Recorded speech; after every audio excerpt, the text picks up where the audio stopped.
Hi, this is Paul. Haven't made a video for a few days. Friday and Saturday I brought my youngest son to college. Sunday I had Sunday. Monday I had a funeral. Tuesday I was traveling for church work. So just the way it goes sometimes. A friend sent me an email about the simulated world, and if you want to pause the screen, you can read his email. It's a good email. Basically, I don't think we're living in a simulation as we conceive of that. We imagine that we're on the screen of someone behind there who is doing something. I think what's interesting about the simulation argument is how it moves us from this position of what Elon Musk calls base reality. When Elon Musk says base reality, he is assuming that we are built into that phrase, built into that message, is the assumption that human beings are, to the best of our knowledge, the only conscious subjects of the world. And these are exactly the objections that my friend was raising in his email about being observers. What's interesting to me about this is Elon Musk, in his description of this, said, well, we create simulations to amuse us, and therefore base reality beneath the simulation must be quite dull.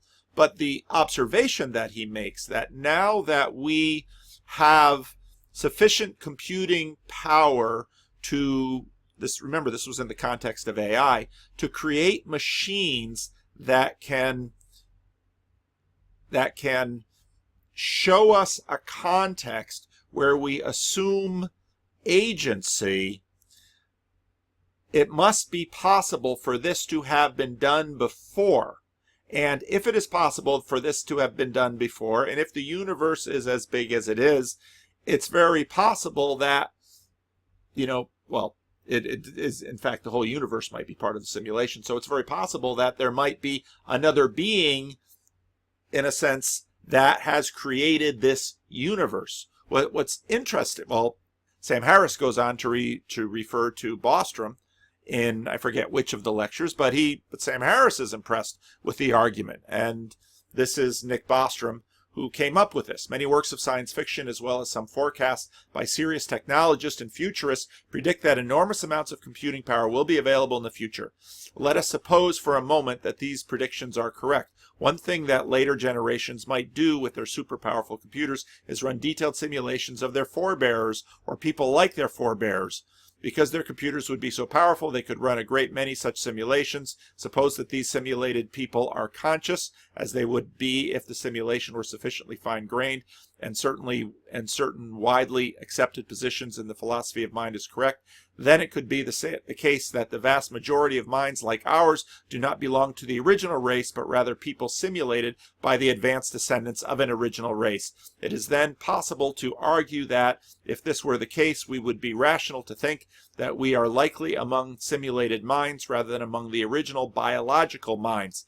Therefore, if we don't think that we are currently living in a computer simulation, we are not entitled to believe that we will have descendants who will run lots of simulations of their forebears.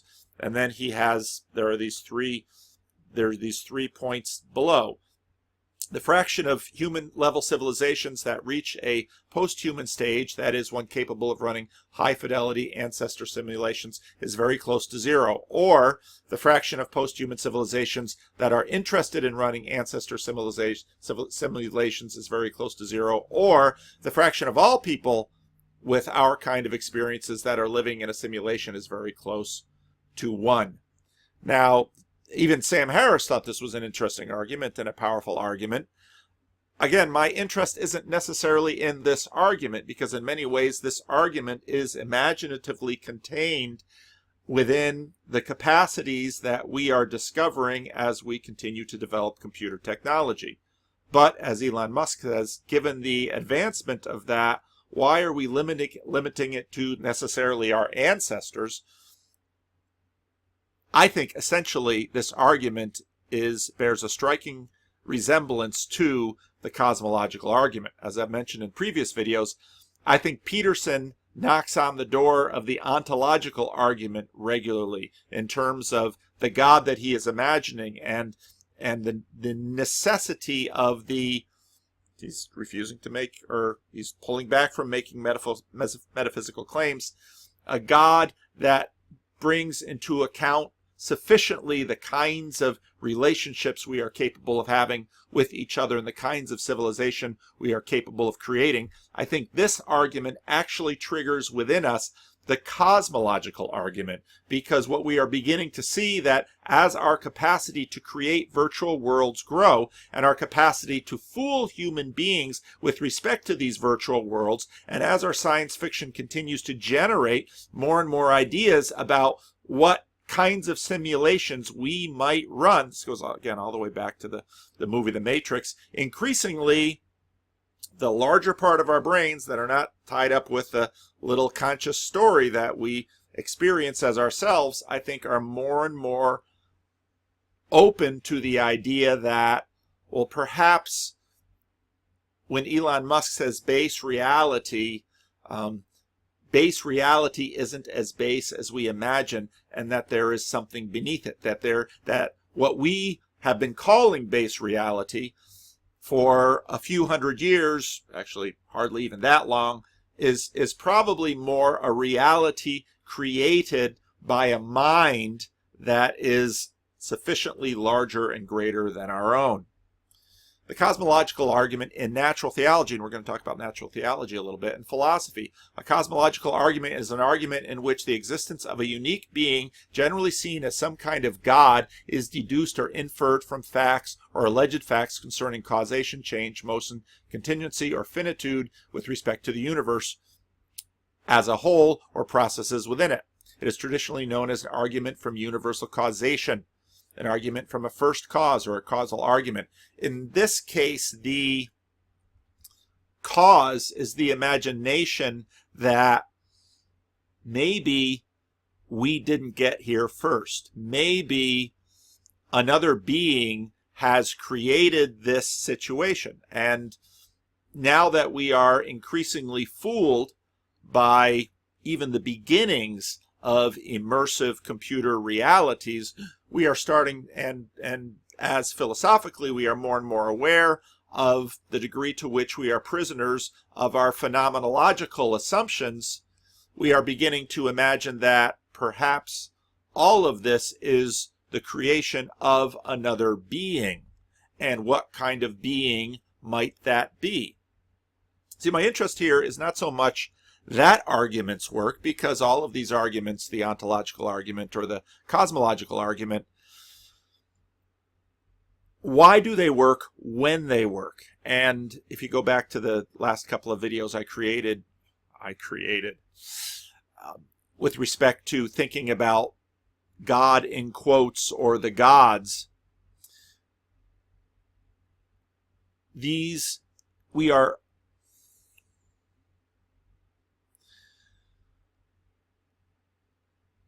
one of the things we are always doing is trying to orient ourselves. These meta stories, these huge stories, are functionally orientation devices. And we pick up these clues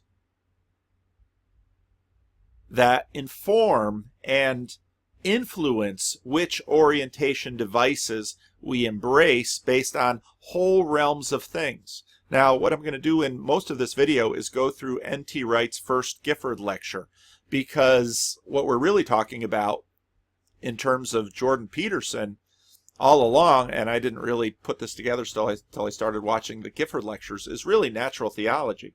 Because what Jordan Peterson has been doing is arguing his way up to the existence of God from Darwinian science, psychology, and this coalition of things that Jordan Peterson has been bringing to the table.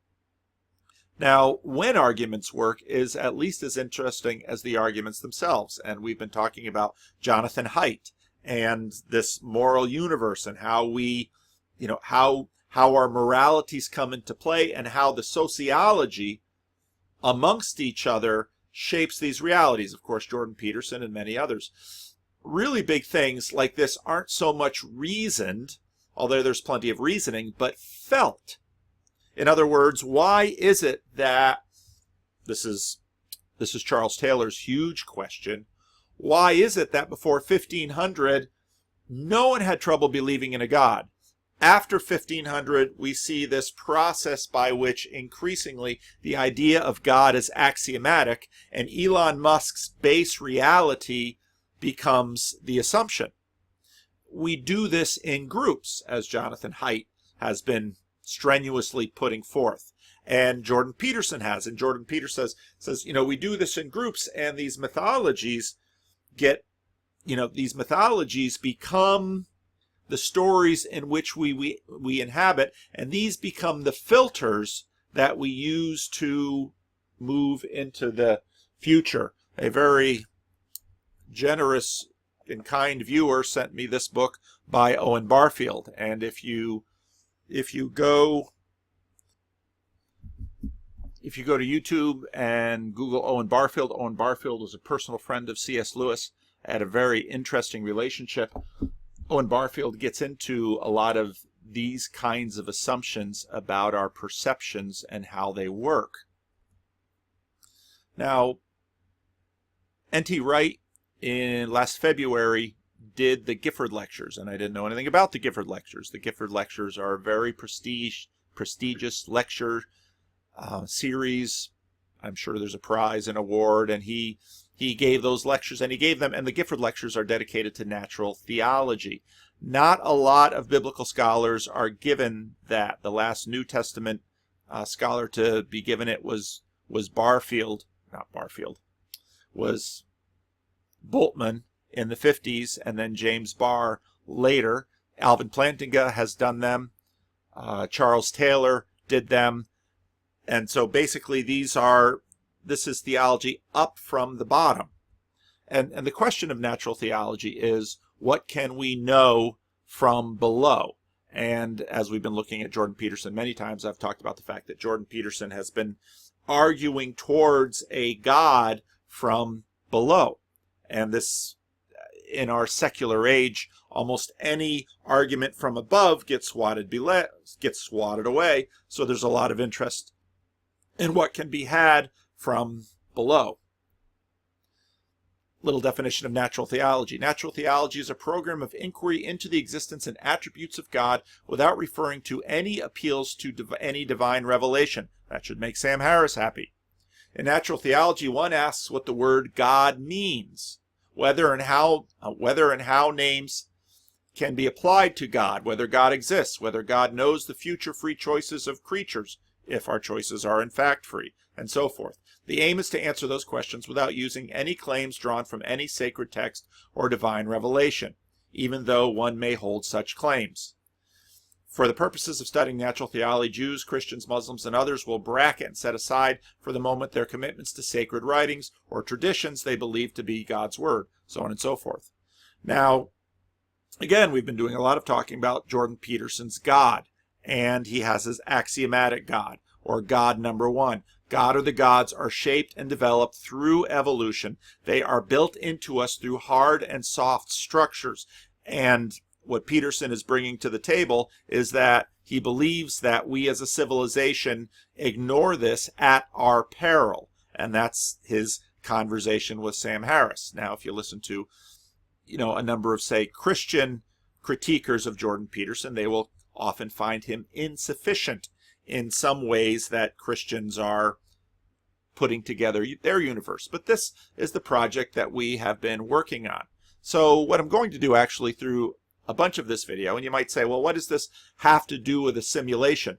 My point in this is that what in this first lecture N.T. Wright is going to be doing is walking us through, similar to Charles Taylor, and he'll use a little bit of Charles Taylor, and I'll refer to Charles Taylor a little bit later, walking us through how we got to this point. Because it isn't the case, such as with the subtraction story, that suddenly we found science and then we said, oh, we used to have God stories to explain things. Now we have science to explain things, so the God stories are obsolete. That's not an accurate historical rendering of the process, because in fact the process has had some certain steps and stages, and N.T. Wright will talk about that. Now, N.T. Wright, if you're not familiar with him, is a New Testament scholar and a classical historian. biblical scholars focus in different ways. Tom Wright's scholarship has been on history, and so he's helpful to, it's helpful for him to talk about history. And in fact, one of the upcoming lectures, he spends an entire lecture on the question, what is history, which actually gets into some of the same territory that Jordan Peterson and Sam Harris were talking about, because you get into the question of how can we know this world outside of ourselves that is impinging upon ourselves, and what's our relationship to that world. So let's jump in, and we're going to actually play most of this lecture, and I'll give a little bit of commentary along the way and drop a few other things along the way. My mother, now in her 95th year, asked me what these lectures were going to be about.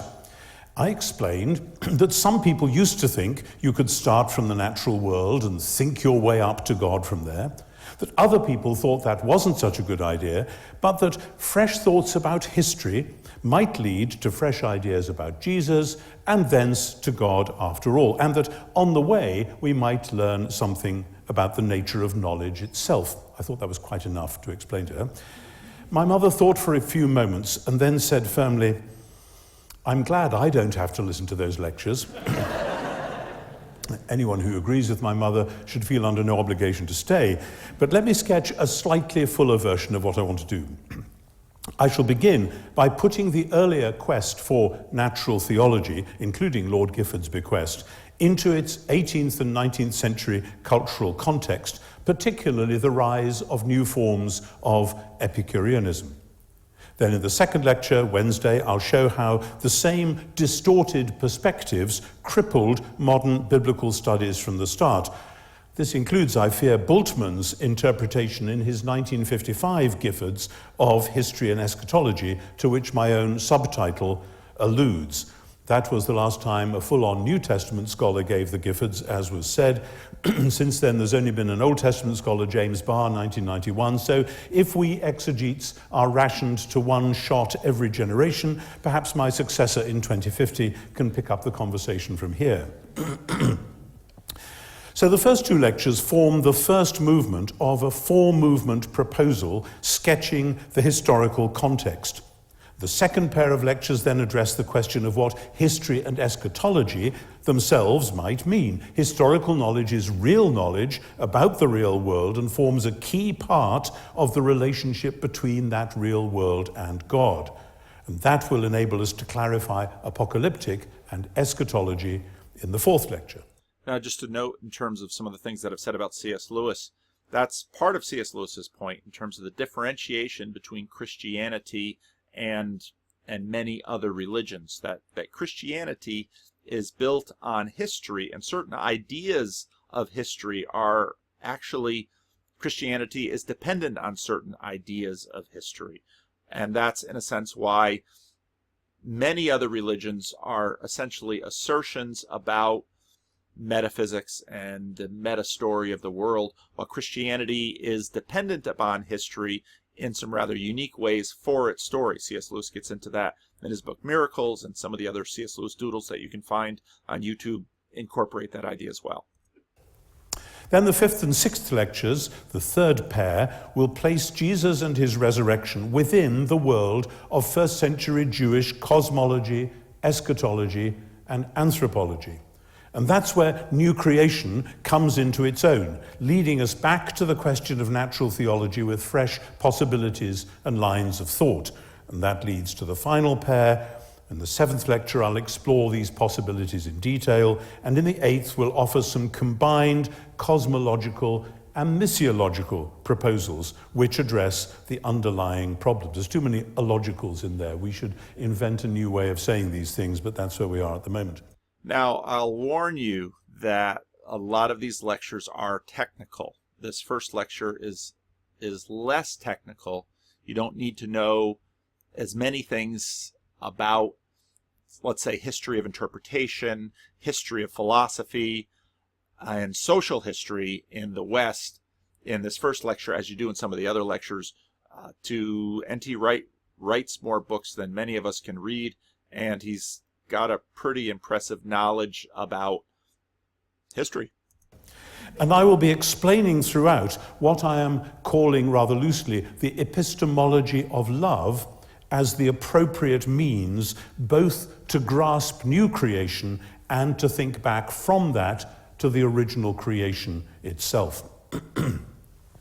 All the lectures apart from this first one will take place, you'll have noticed, during Lent. Perhaps they will function as a call to penitence. Lent is the liturgical season of the church in anticipation of Good Friday, which is the remembrance of Jesus' crucifixion, and then Easter, which is Jesus' resurrection.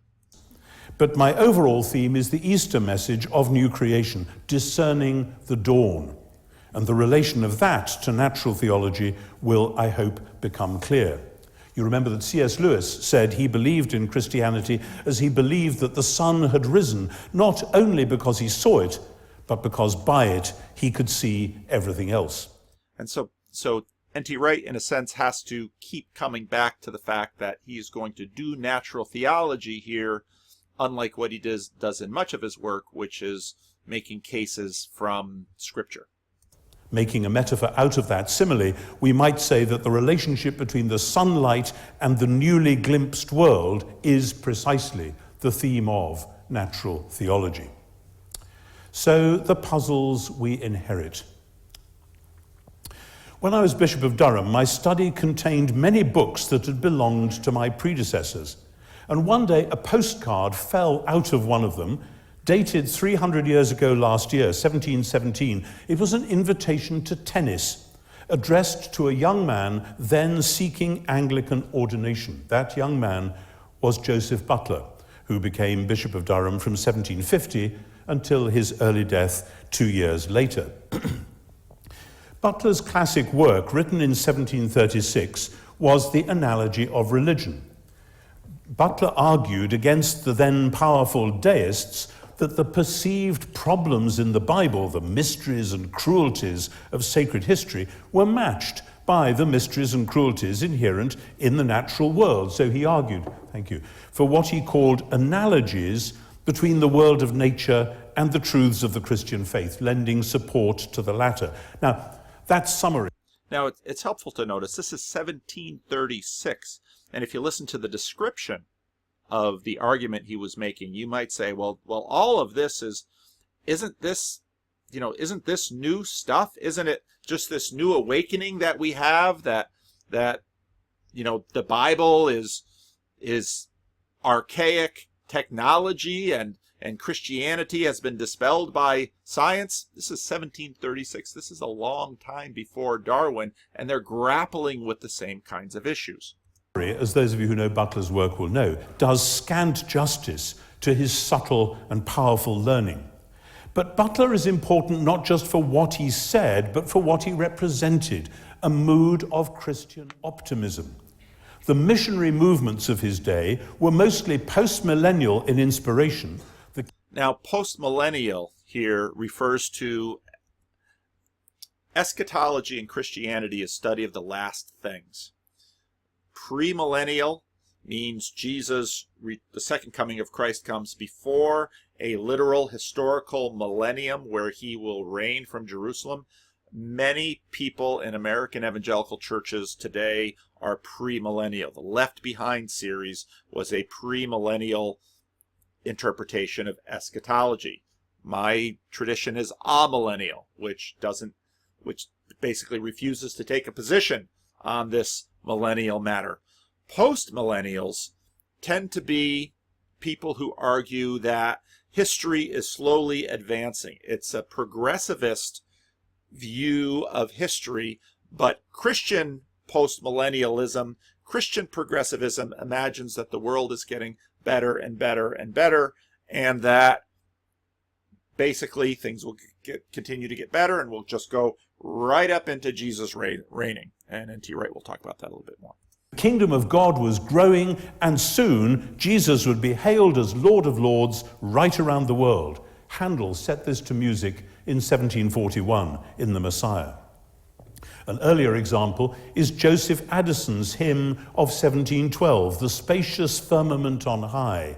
At one level, this is simply an Englishing of Psalm 19, but at another level it bears the stamp of the same Christian faith which Butler put into his anti-deist arguments. So N.T. Wright is talking about the kind of the attitude that was present in the church in the early 18th century. There was a great deal of, well, it was the age of discovery. Europe was expanding into all the world, and that growth of civilization, of Christian civilization, was seen as, well, now all the world will be Christian like us. And it's in that mood, now obviously today that's seen in a very different light, but that mood led people to believe we're getting it all right, we're doing it all right. And this was very big in the church at the time. What though in solemn silence all move round the dark terrestrial ball? What though nor real voice nor sound amidst their radiant orbs be found? In reason's ear they all rejoice, and utter forth a glorious voice, forever singing as they shine. The hand that made us is divine. Now notice reason. And again, if you've been watching the Jordan Peterson, Sam Harris conversation, you'll notice how reason is often set up as in opposition to faith. There, in the beginning of the 18th century, they were asserting that reason is in harmony with faith, and together faith and reason will continue to arise together, and faith will employ reason, and the world will now come under Christ's reign. This is Christendom in its high time, in a sense. Now this, you might think, is natural theology at its best, a scripturally sourced acknowledgement that the natural world speaks and indeed sings of its creator, and that human reason can hear that song. Such ideas were widespread. A noble vision. And then came the crash. The earthquake that struck Lisbon on All Saints' Day 1755 destroyed 85% of the buildings in the city, killing around a fifth of the city's population, not least those who were in church for the festival. But the shattering geophysical events were as nothing compared with the philosophical and ideological devastation. The fallen shrine of Lisbon symbolizes the collapse of optimistic natural theology. Now I'm going to jump into Tim Keller's book at this point, and we're going to go back to N.T. Wright. Tim Keller's book, Walking with God Through Pain and Suffering. I think this is actually one of Tim Keller's best books. And I want to contextualize this. So he has a chapter on natural evil and the Lisbon earthquake, but I want to jump a little bit forward to Tim Keller's treatment of Charles Taylor, because I know some of you have been writing me and said, I'm trying to read Charles Taylor's book and I can't get through it. Well, join the club. Charles Taylor's book is a very daunting task. Tim Keller will give you a little cliff note of it.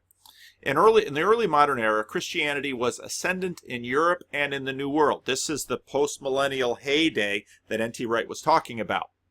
But over the next 500 years, things changed. As philosopher Charles Taylor asked, why was it virtually impossible not to believe in God in, say, 1500 in our Western society, while in 2000 many of us find this not only easy, but even inescapable to not believe in God. And again, this is why I find this Jordan Peterson moment so interesting, because for the last 500 years, we've had big terms now, we've had revivals along the way and in many different places. Jordan Peterson seems to be, again, a fly in this progressivist ointment. Over the last five centuries, the originally faith-filled religious societies of the West have slowly become more secular. Religion and faith have decreasingly influenced in public institutions. Belief in God is allowed, but regularly challenged as problematic. That's Sam Harris would say problematic at best, and seen as just one option for life among many others. Taylor coins a number of unique terms to describe contemporary secularity. He says that today we live in an immanent frame, the view that the world is a completely natural order without any supernatural. And we're going to get into those words with N.T. Wright. It is completely immanent world over against possible transcendent one. Another phrase he uses is the buffered self. In older times, the concept of self was open and porous. It included a soul, for example, which connected us to God and the spiritual world, and therefore much of our inner nature, feelings, intuitions, and attitudes were under the influences of forces outside of us, forces we could not control. It was often assumed that one was required to look outside of the self to nature and to God to learn the right way to live. Modern people, however, have a buffered self, a self that is bounded and self-contained. Because there is no transcendent, supernatural order outside of me, it is I who determine what I am and who I will be. And if you've listened to a number of my past videos, I bring in often David Brooks' The Road to Character, where David Brooks talks about Adam 1 and Adam 2, and then this transition of the self in American culture after the World War II generation to what I call the secret, sacred self. Well, this is part of this buffered self where I am not afraid of being possessed by evil spirits. I'm not afraid of the evil eye. Now it's interesting that Sam Harris in his talks continues to assert that, and I think actually Think Club does a good job of debunking this, that Sam Harris continues to assert that these influences on me can be put away if I just think about it rationally. And I think that's a naive perspective, that in fact these ideas are not simply held within my brain, they are held within our sociology. They are held with the gods among us, as if you look back over my previous videos in terms of who these gods that Jordan Peterson is talking about are. We imagine that, well, I'm just going to think rationally and I'm going to think separate from my neighbors. That's not how human beings are constructed. And so if you read Jonathan Haidt, you'll read all about that. I do not need to look at anything outside myself in order to know how to live. I just listen to my heart and let my heart be my guide. Again, you can read Christian Smith's work on, his sociologist, on the younger generation in terms of where they get their religious or moral knowledge. They imagine that their religious or moral knowledge is unconstructed. So again, Jordan Peterson comes along and says, no, it's highly constructed, as does Jonathan Haidt. Today, the self is the master of the meaning of things for it. Indeed, we stake our claim as legislators of meaning, and often freedom from religion people will say, meaning is what I bring to the world. And the entire Jordan Peterson movement, I think, arises because a great many people are skeptical of that claim. And they are saying, I don't think I'm just putting meaning on things. That leaves me over there with the relativists. I think I am actually discovering meaning, and meaning is out there in the world. And then Jordan Peterson is leading people to ask questions. Well, if meaning is out there in the world, where does it come from? It comes from a bigger story. Well, which bigger story should we inhabit? The shift to the new sense of self, Taylor argues, required an enormous new growth in the confidence of our own powers of moral ordering. And Sam Harris is, in a sense, on the tip of that wave. In older times, there was a much greater humility about our ability to understand the universe. The reason was it was a bigger universe. There was infinite mystery to it. Depths that human reason could never plumb or know. There were more things in heaven and earth that could be dreamt of in our human philosophies. It was not a universe framed solely by immanence. It was shot through with the spiritual, again, one of those words that fudge, as well. But the immanent frame developed and grew alongside the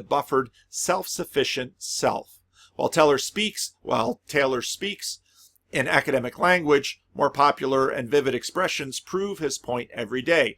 Recently, a New York Times article observed a trend in people, particularly women, naming themselves. Okay, so now we're even past, things have been accelerating, we're even past Keller's book, where people are not only renaming themselves, you used to be named by a parent.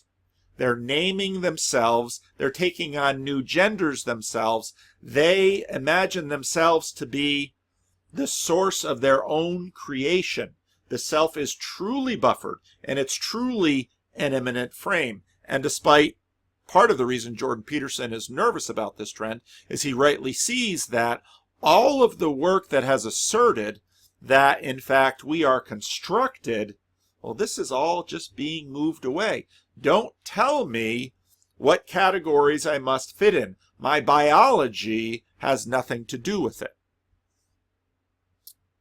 One woman who renamed herself after divorce explained, "Naming myself was symbolic in many ways. It signified to me how I had to take full responsibility for my life. I had to create my own happiness, to build my strength, to be the engine of my momentum." The shift to the immanent frame did not immediately remove all belief in God, but it altered it.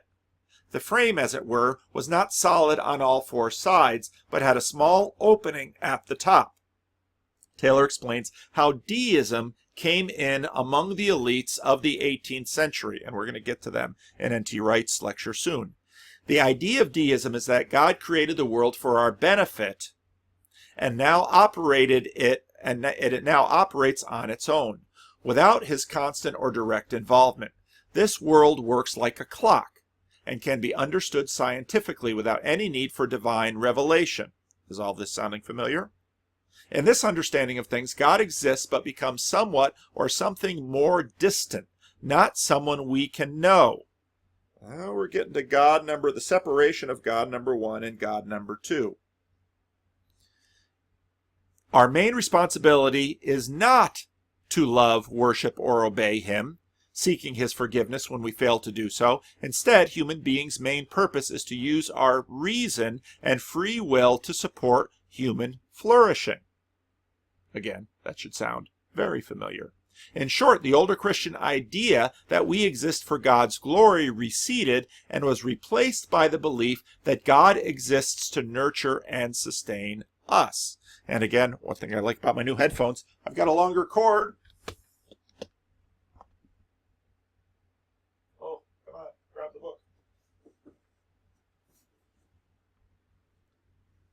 Probably should have paused. So this is where we get Robert Bellah, Habits of the Heart, and Christian Smith, Soul Searching. And what you find in these books are the fruit of that process that Taylor is trying to describe. One of the first places that the new modern self came up against evil and suffering was in the great Lisbon earthquake of 1755. N.T. Wright just brought that up too. A famous example of what has been called natural evil. Now pay attention to the name.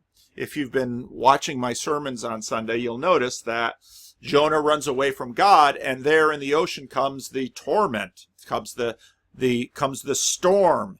And as I mentioned in the sermon, the language of that is theophonic language. And what that means is God shows up as a storm and the sailors are terrified, but Jonah knows who caused the storm. When you have a tsunami, now Christian pastors are quick to run in and say, God didn't do it. Well, okay, but who did? Or what did?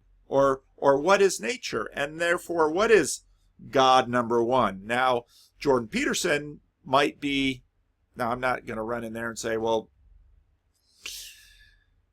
the hurricane that destroyed New Orleans, blah, blah, blah.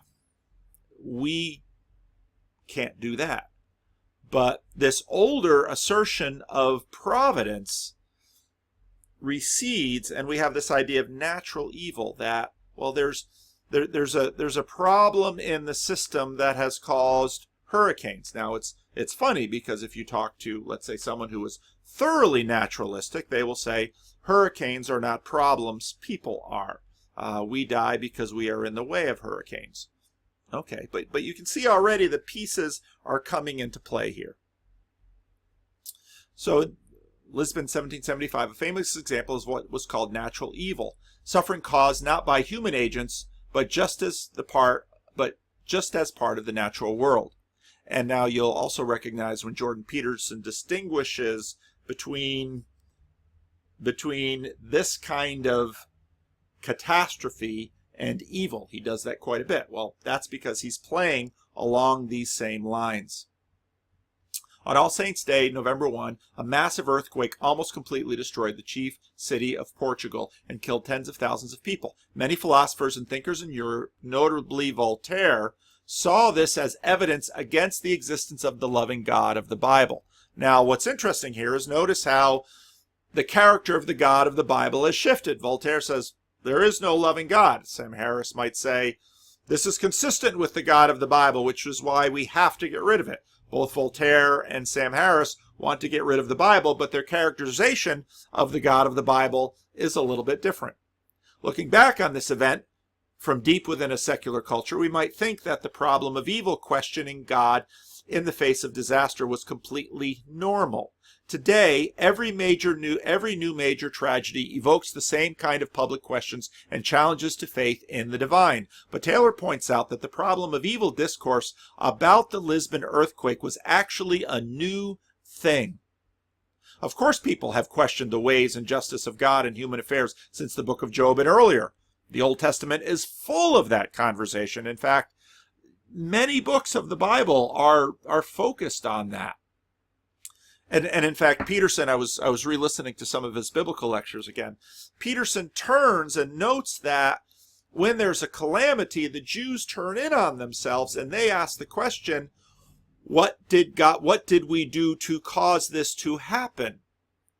Now, many of us would say, well, that's an unfortunate question. And I, as a pastor, will agree. Sometimes that is an unfortunate question. But Peterson says, the turning in and asking that about ourselves actually has an optimistic side where we might say, what can I do to do better? In other words, my house was destroyed by a hurricane.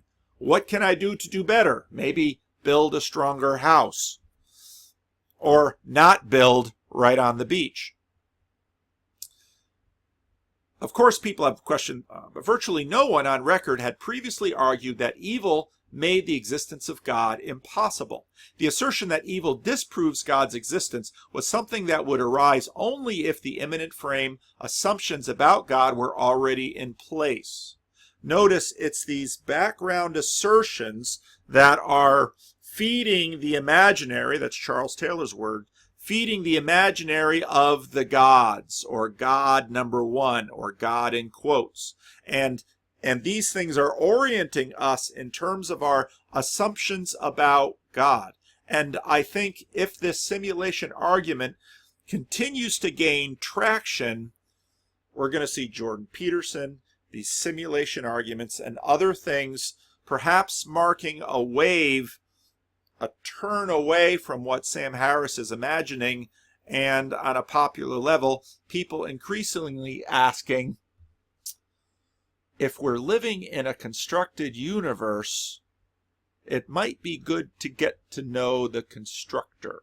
And in fact, trying to figure out the constructor has been pretty much the subject of every meaningful conversation from the beginning of recorded conversations.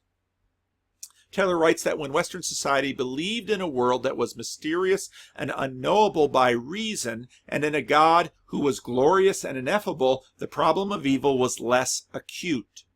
In that view, inexplicable evil was to be expected, but the secularity of Deism made the problem of evil much worse for two reasons.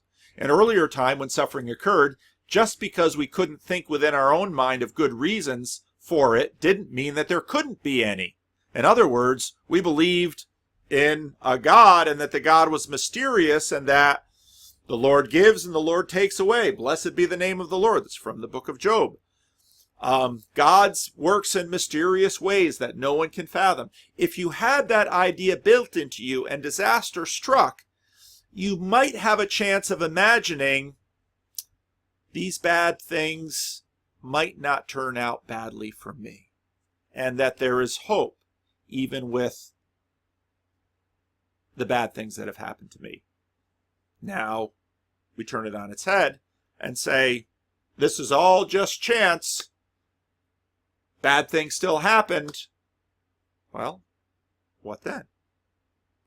You're in control, but if you've ever sat in a hurricane, you know you're not in control.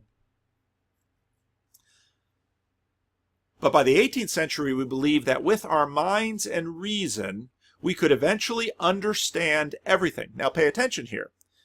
It wasn't that they understood everything, but they had the assumption that in time they will understand everything. And I've seen this often because on one hand, the atheists will complain, well, you Christians are banking on a next life that we don't believe you will ever see. And I contest that and say, you atheists are imagining human progress that you even agree you won't see. So, whose idea is better? Because we became confident in our powers of exhaustive observation, and this conviction changed the way human beings regarded evil. Evil now became a much bigger problem. In other words, the getting rid of God didn't get rid of evil, and you'll notice how many times Sam tries to go back to saying, well, in Hindu societies, evil is just ignorance. Oh, so with education and knowledge, we'll get rid of evil. The certainty that we have all the elements we need to carry out a trial of God can only come in the age of the world picture. Earlier, in dire straits in the world God made, we can more easily be inclined to appeal to him as helper and savior, while accepting that we can't understand how this creation got into this fix, and whose fault it is, presumably ours. Again, that's Jordan Peterson and this Jewish move. Now that we think we see how it works, people in the coffee houses and salons begin to express their dissatisfaction in reflection on divine justice, and the theologians begin to feel that this is the challenge they must meet. Second, people now believed we were not created primarily to serve God for his benefit. Rather, God had made the world for our benefit. That's deism. But Taylor goes on, it is this deistic conception of God, not as much the traditional Christian view, that the Lisbon earthquake threw into crisis. He wrote, once we claim to understand the universe and how it works, once we even try to explain how it works by invoking its being created for our benefit, then this explanation is open to clear challenge. In Lisbon 1755, it seemed clearly not to have worked for the benefit, so the immanent order ups its ante. Well, let's go back to N.T. Wright and see where he goes with this. There were, of course, other reasons for the reaction. Lisbon did not generate Voltaire's skepticism out of nothing, and Jews and Christians had always known about earthquakes and famines and the like. Perhaps they only became problems when Christianity has taken either a deist form or the Butler-like response to it. So, in other words, Butler is trying to fight deism, but the problem is built into both of their categories when Lisbon hit, which is what made Lisbon such a catastrophe in the West. Nor was skepticism itself new. Over a century earlier, Descartes had unleashed, despite, I think, his intentions, a wave of potential skepticism. And memories of intra-religious conflict whipped that wave higher. People, in other words, already had socio-political reasons for wanting traditional Christianity to be untrue, and now they had epistemological tools to help. The Lisbon earthquake then was seized upon by those who, for whatever reason, wanted to reject Europe's Catholicism and Protestantism alike. Voltaire's sarcastic comments about God and Lisbon, will you now say, he asks in a famous poem, asks the devout, will you now say that this terrible event will merely illustrate the iron laws that chain the will of God? These comments expressed what many others were thinking, and when the dust had settled, the deism which Butler had opposed had been replaced with a similar but sharper worldview, a revival of the ancient philosophy, Epicureanism. Now, I was so interested when N.T. Wright went here in this lecture, because when I was trying to think about Sam Harris, in a sense looking at the Sam Harris, Jordan Peterson conversation, I was thinking, this is kind of a deism versus an Epicureanism. There's an Epicurean take to Sam Harris. And so then when I watched this Gifford lecture, I thought, wow, there's N.T. Wright needs to talk to these people. Things were now explicit. People had often confused deism and Christianity, as they still do. No chance of that with Epicurus.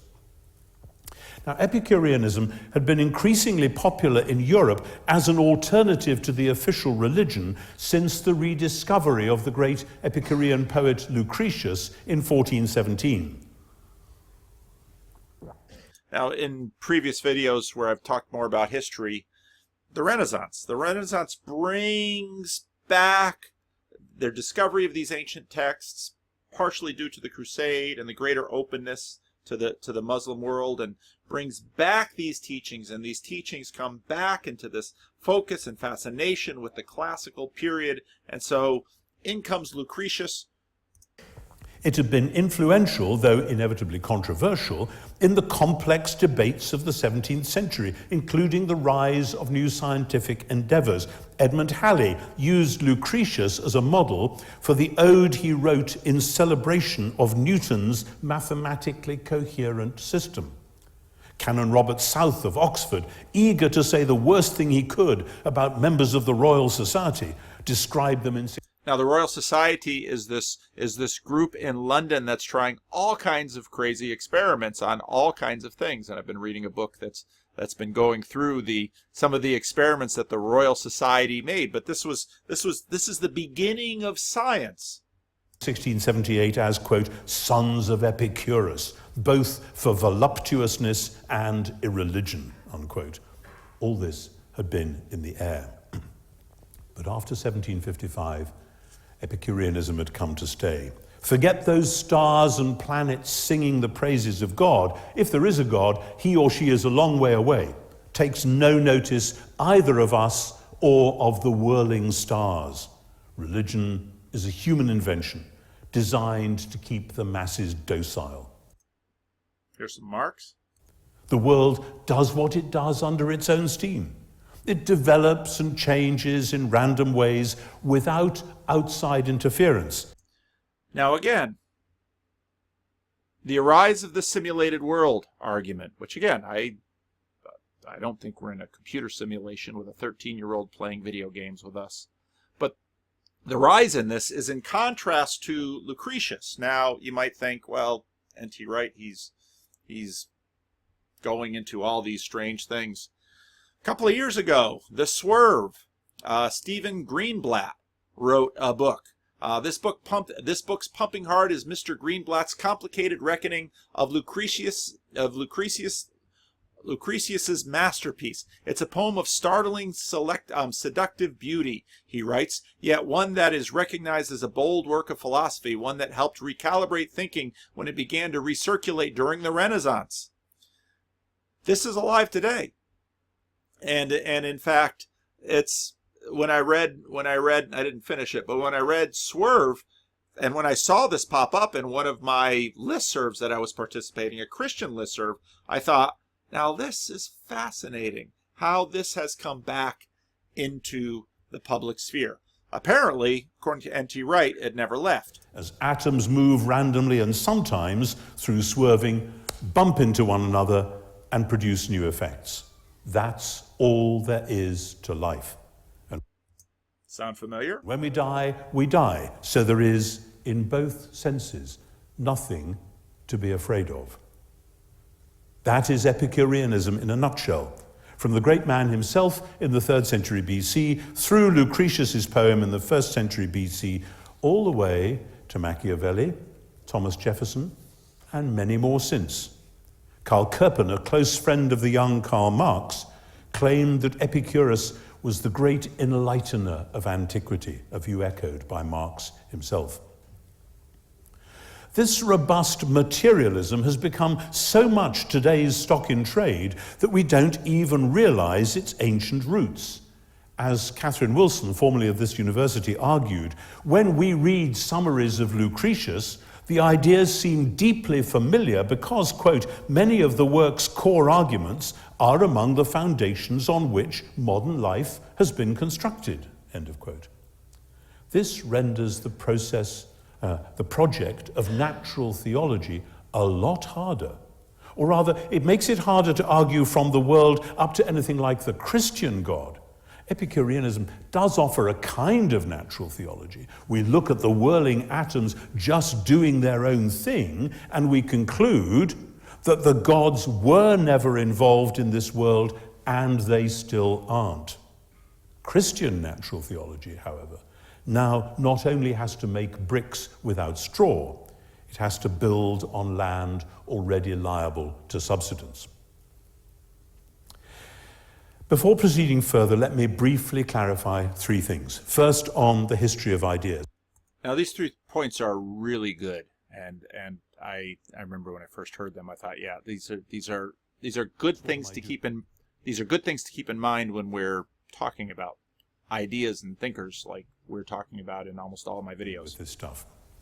I do not suppose that great thinkers were always consistent, or that as soon as they'd said something, everybody in Europe believed it. Some were outrageous pioneers whose ideas took a century to be accepted. And I think that's Nietzsche.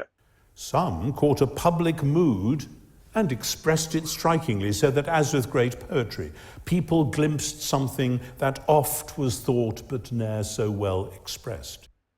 Is that Jordan Peterson? I don't know. We'll have to wait 100 or 200 years to find out. Most great thinkers come somewhere in between. Now, I'm using words like modernity and enlightenment here heuristically. The key figure... And you might remember that word from Brett Weinstein.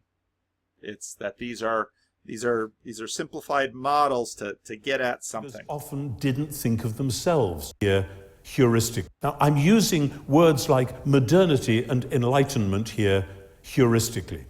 And a little bit later, he's actually going to go into enlightenment and the use of the word, a lot of which I didn't know. The key figures often didn't think of themselves like that. We think, after all, of Schubert as standing on the bridge between classical and romantic music. But Schubert himself was thinking about love and death and the next tune. Only in retrospect do we see where people fit into a larger sketch. And my aim is not to attempt a chronology of developing ideas, but to draw attention to currents of thought which, with hindsight, we see to have shaped the world within which our questions have been asked, and to propose that, after the shrine of an older natural theology had fallen, it was replaced in the popular mind with something quite different. Now that's important, because what we're really talking about here in terms of, okay, how does this simulation come in, and why do I think this argument might be symbolizing a movement in something, is that we all have natural theologies that we're working with. And Peterson has been, again, he's not going to talk about anything from above, because that is going to place him to the sidelines. If someone comes into the debate and says, well, here's the Bible, out of bounds, that's something that the government, that the universities have already established, and it's broadly asserted. We are not going to let that class of information in, which is amazing, because that's not sufficient for Sam Harris. We have basically had a public and private agreement with respect to it. You can read your Bible at home, but out in public, you're not going to take it into the courthouse and use it that way. So then, Deism and Epicureanism. Deism was widespread in the 17th and 18th centuries in Britain and elsewhere, and it offered an easy transition into full-on Epicureanism. So what's the difference? Deists and Epicureans share the view of a gulf between God or the gods and the world we live in. For the deist, there is a supreme being who created the world. He's the watchmaker who made the machine and keeps it well oiled. For some deists like Newton, inconsistently perhaps, the watchmaker comes back from time to wind it up or adjust it.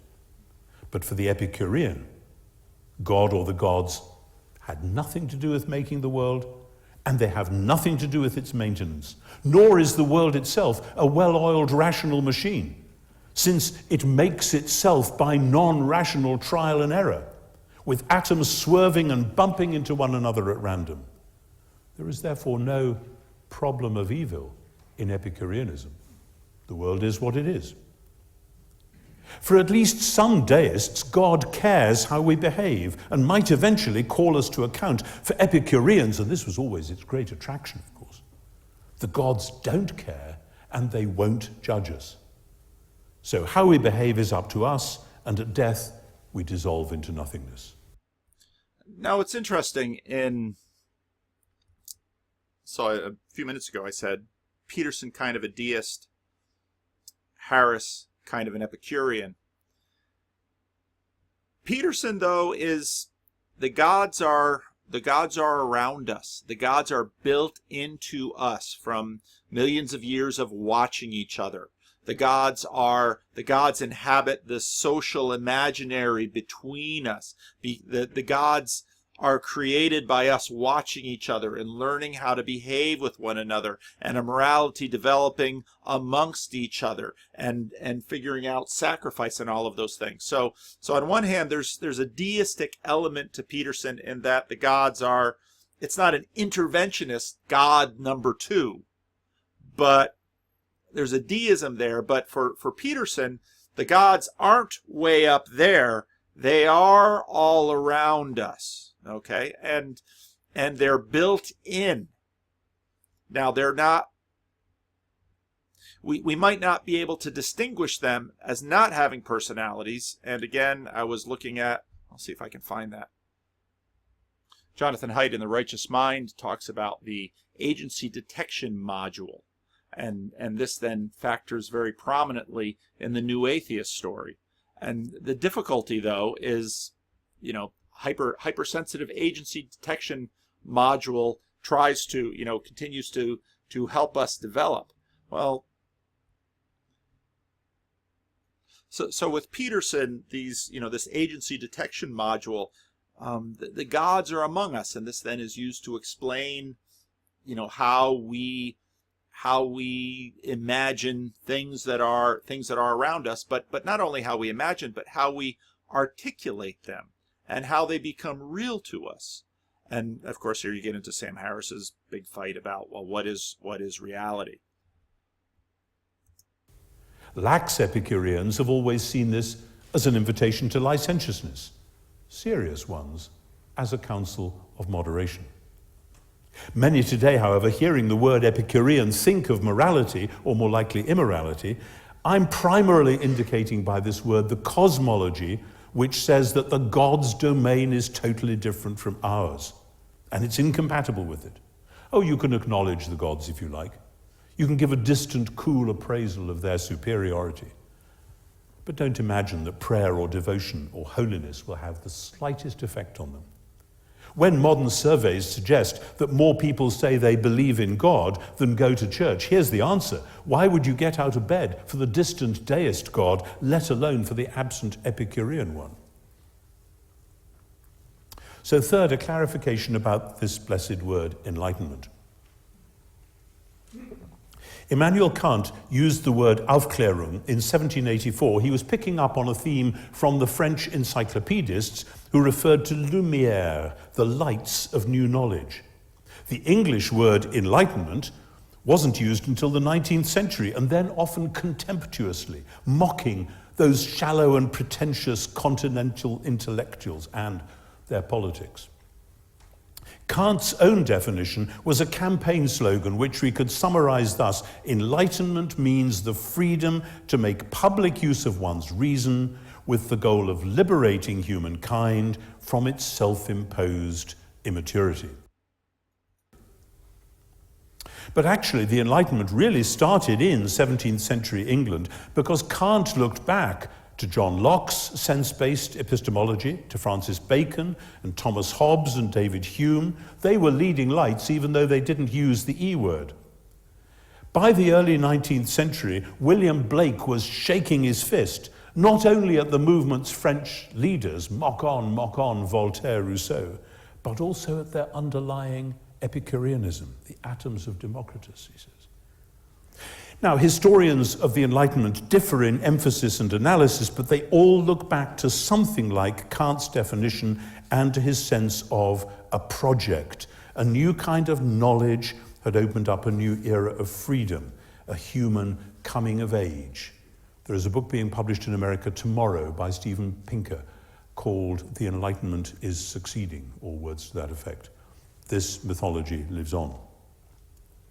Now, such a movement, Enlightenment, rooted in complex philosophical, social, cultural, and political debates, does not appear in a flash with Albert Schweitzer or A.J. Ayer springing from the head of Kant like Athene from the head of Zeus. And of course, throughout the 18th and 19th centuries, there were leading thinkers and Christian movements who show no sign of Enlightenment tendencies. The Wesleys, Samuel Johnson, John Henry Newman. If you listen to Sam Harris and Doug Murray talking, I mean, their concern is the Enlightenment didn't go deep enough. Countless others come to mind, but there was a tide running with the Enlightenment.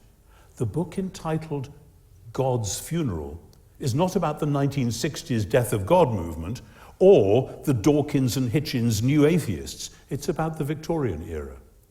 Atheism is the end of the Epicurean road. There isn't much difference between having distant, unknowable divinities and there being no God at all.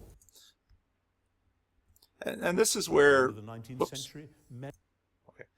And this is where you get into, I mean, one of the big things that I keep thinking about in terms of the Jordan Peterson thing is, okay, well, where does the church fit in? Well, if you pause for a moment and consider the fact that we are not just brains on sticks, but you consider the fact that the world we inhabit is a constructed world. Well, if you go back and look at, I did a thing where Tony Campolo is talking to his son Bart, and Tony says to Bart, he says, you stopped going to church, and that had its impact. And this business, and even Peterson, who doesn't go to church, says, going to church every week, that's going to do something to you. Well, what exactly is it going to do to you? Well, that's the question. What is it going to do to you? And how we're not just, this is what I intend to believe. Well, you're going to have to stay away from people, because people are going to do things to change you. Many had embraced that new vision, and they supposed it to be based on science. And the word enlightenment says it all. Till then, darkness and superstition has reigned, and now came the light. This, ironically, is exactly the same appeal launched by Lucretius. A new world, free from ignorance, free from fear of divine interference or final condemnation. Sam Harris couldn't have said it any better. Now we've found how the world works. We will do things our own way. We're grown up. We can stand on our own feet, take control of our own destiny. And we must then accept the dark fatefulness of this random world. There's a great 19th century example in the poet William Ernest Henley. His Invictus of 1875 is best known for its last lines, "I am the master of my fate, I am the captain of my soul." But the whole poem accepts the new philosophy and announces a human self-confidence from within it. Under the bludgeonings of chance, my head is bloody but unbowed. And death itself approaching as the menace of the years finds and shall find me unafraid. Now this shout of defiance should be put in context. Having suffered from tuberculosis as a boy, Henley had his lower left leg amputated when he was 20. And the poem expresses a robust Epicureanism. Whatever the gods may be up to, I will live my independent life, and death will be nothing to be afraid of. 20 years later, the University of St Andrews awarded Henley a doctorate of divinity. Pay attention to that. Pay attention how these movements get into the church. And when I'm done with Wright in this thing, we're going to talk about how we've all got lots of this stuff in us, and it's not terribly well differentiated. It's all swirling, and it's all in this river that we're moving through history together in. And it's in the church.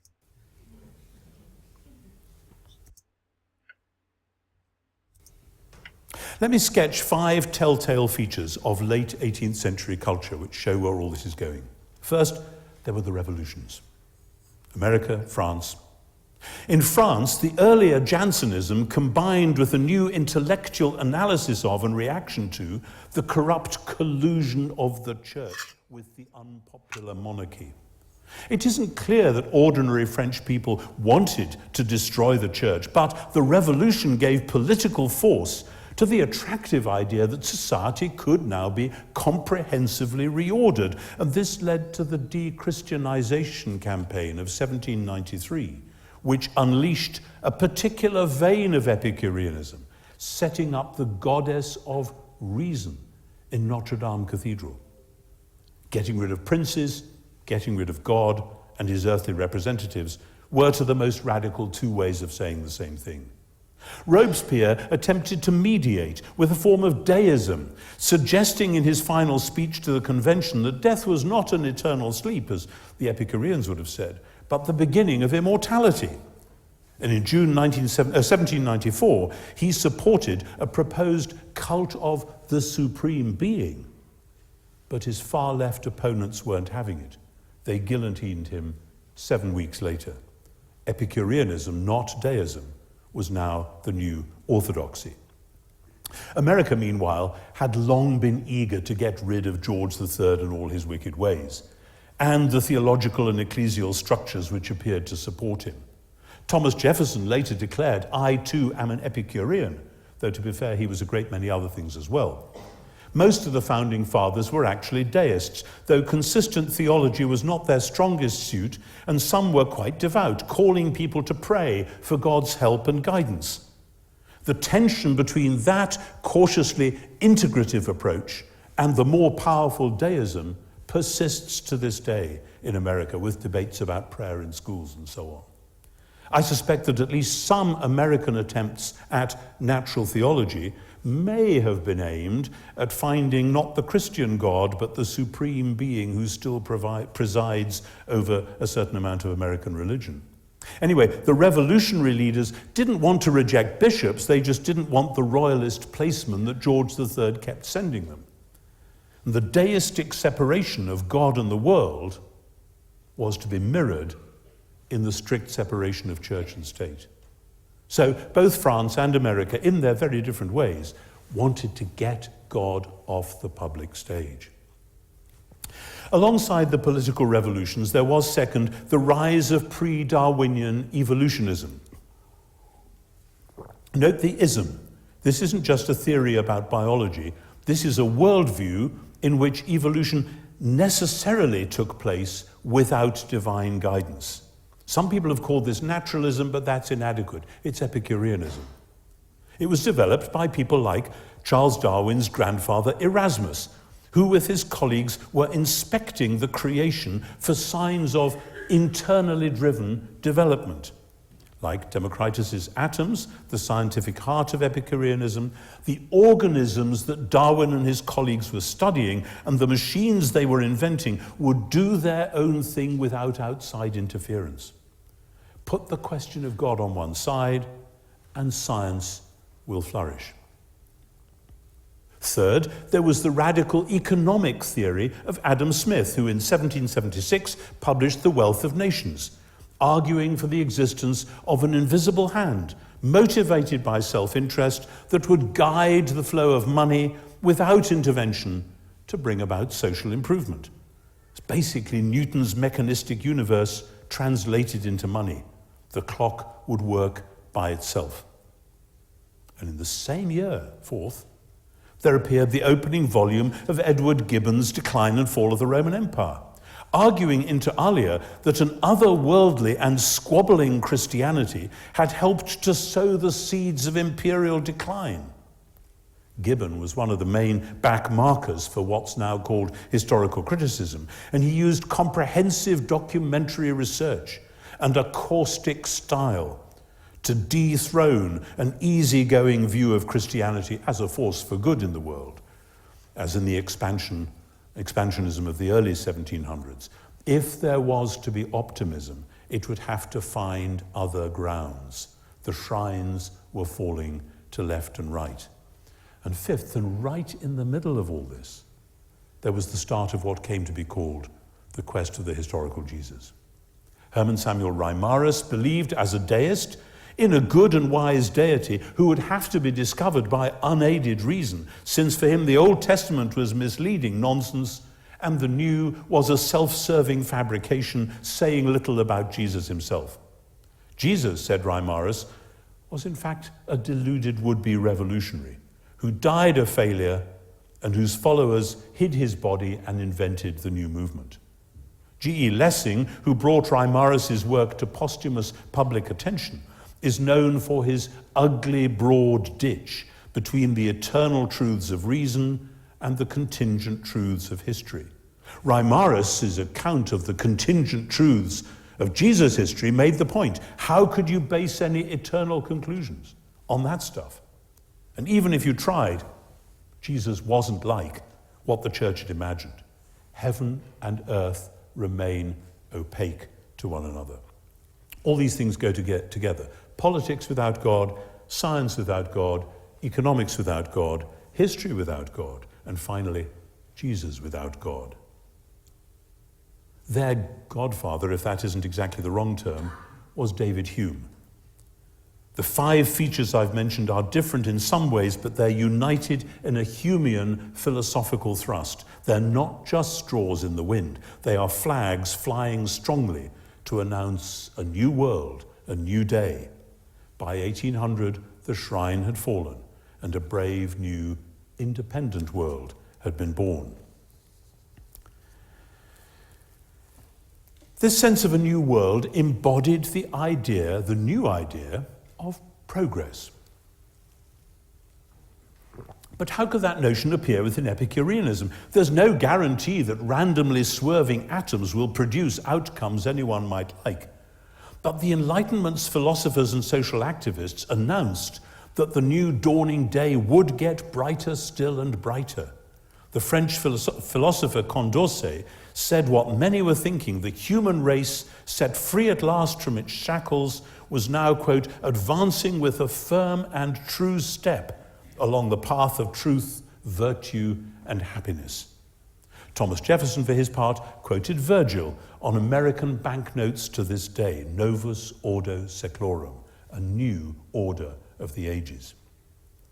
This resulted in a parody of Jewish and Christian eschatology, a new form of inaugurated eschatology. The French revolutionaries were most explicit about this because, like Bar Kokhba in 132 AD, they restarted. Bar Kokhba was a Jewish revolutionary after the time of Christ who led a popular revolt against, again, Roman occupation. Started the calendar, year 1. This modernist belief in a new dawn was a new phenomenon for the times, and in part it was a secularization of earlier Christian optimism, what we saw in the early 1700s, and behind that, an older doctrine of providence. It drew also on ancient mythology, which you can see already, for instance, in Keats's poem Hyperion. But its central claim wasn't just that new and better days seemed to be happening, but that they were in some sense happening automatically. All you had to do was get on board and push aside anyone who didn't see the point. So that automatic thing is important because, again, you have this automatic quality of deism, and that somehow gets merged with Epicureanism into a progressivism that, of course, Marx and others, Marx basically gets it from Hegel, and off they go. Hegel didn't invent that idea, but he came in on the tide, believing that rational progress was demonstrable, not only in science, but also in philosophy and the arts, and even history, and even religion, he thought. Now, invoking Hegel helps us to see how the cuckoo of progress appeared in the unlikely nest of Epicureanism. Banish the old deist divinity up to his inaccessible Epicurean heaven, and perhaps, however paradoxically, you might discover a different kind of divinity within the process itself. Theology, like nature, abhors a vacuum. A divinity within the process. Well, what is that? Well, that's in a sense, the gods. This is a way of understanding the gods among us. Atheism can sometimes beget new forms of pantheism. Democritus's world of swirling atoms becomes the vehicle of Hegel's immanent Geist, the spirit, moving inexorably, though dialectically, forwards. Marx suggested in his doctorate that Epicurus had anticipated Hegel's principle of inner self-consciousness.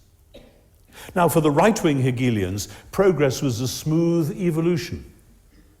This remarkably led to the idea that the kingdom of God itself was advancing under the guise of the new Western culture. It may seem a big step from Jefferson and Adam Smith and Edward Gibbon and the rest to Albrecht Ritschl in the second half of the 19th century. Ritschl was a liberal theologian, an important one at the end of the 19th century. But with Hegel as the bridge and with only a little oversimplification, the job was done. By the end of the 19th century, it was widely assumed, in Britain and Germany at least, that the spectacular achievements and advances of Western civilization were part of what it meant to say that the kingdom of God was at hand.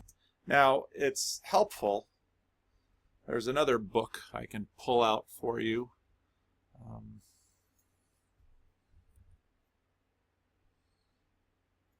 Philip Jenkins, very interesting book on World War I, The Great and Holy War.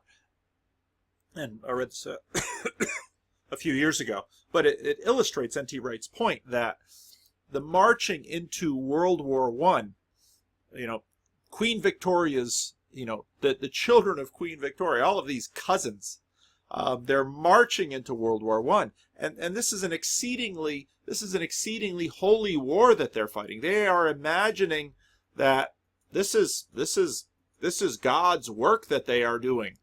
And this is something that we seldom see in World War I treatments, but Philip Jenkins goes into this quite a bit. It's quite an interesting book. This was natural theology made easy. Just look at our wonderful civilization and see the handiwork of God. Steven Pinker's new book says, just look at our wonderful civilization and see the result of the Enlightenment. The 19th century had many virtues, but modesty was not one of them. The rhetoric of evolution sustained this, but this isn't how biological evolution works. If the fittest survive, that means that most developments don't. Most of nature's experiments end in blind alleys. What else could you expect from swerving atoms? Likewise, the idea that science and technology are making the world better is ambiguous. Industrial pollution, atom bombs, gas chambers tell a different story. But at the popular level, the ideology of progress ignores these counterexamples, like the eager British and American socialists who visited the Soviet Union in the 1920s and returned to say, we have seen the future and it works.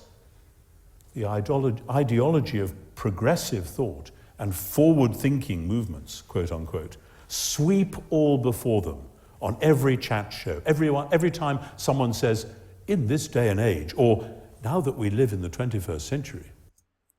You could just hear Jordan Peterson and Kathy Newman right there in that description. So by the end of the 19th century, we find the following combination of philosophical and cultural beliefs. First, there is the ongoing Epicurean framework. God is out of the picture. The world does its own thing. Second, the scientific theories about evolution give credence, however unjustifiably, to a belief in progress, whether through steady advance or revolution, Hegel or Marx. This coincided, third, with actual political movements, and this toxic combination is with us still. There have, of course, been loud protests. Jean-Jacques Rousseau thought advances in arts and science had actually damaged the human race, not made it better. Kierkegaard saw through the whole sham. Charles Dickens displayed the seamy side of the Industrial Revolution. Nietzsche foresaw nothing but disaster. Karl Barth's Romans commentary offered a word from above, a divine rebuke to the 19th century Tower of Babel. Look where your progress has landed us now. So too with Walter Benjamin in the 1930s, Theodor Adorno in the 1940s. Postmodernism itself directly challenges the narrative of progress. Wisdom does not advance chronologically. But even with the horrors of the 20th century, the postmodern protest hasn't actually made much headway. The idea of progress has embodied its own principle. It's gone ahead under its own steam. Sustained by the fruits of science, not least in medicine. And people sometimes say to me, "Oh, Tom, you're so critical of the Enlightenment." And I say, listen, I don't want to be operated on by either a pre-modern or a postmodern dentist. Thank you very much. I want the benefits of high modernity. But sustained by the fruits of science and the achievements of technology, it applies to the future as a whole the principle that had already been applied to politics, science, economics, history, and even Jesus. Rethink them all without an external divine figure directing the traffic. Providence, but without God. This has produced a strong sense of innate superiority. Very interesting. Classical Epicureans wanted to withdraw from everyday ordinary life because they wanted to imitate the happy gods who were detached and distant from the messy world.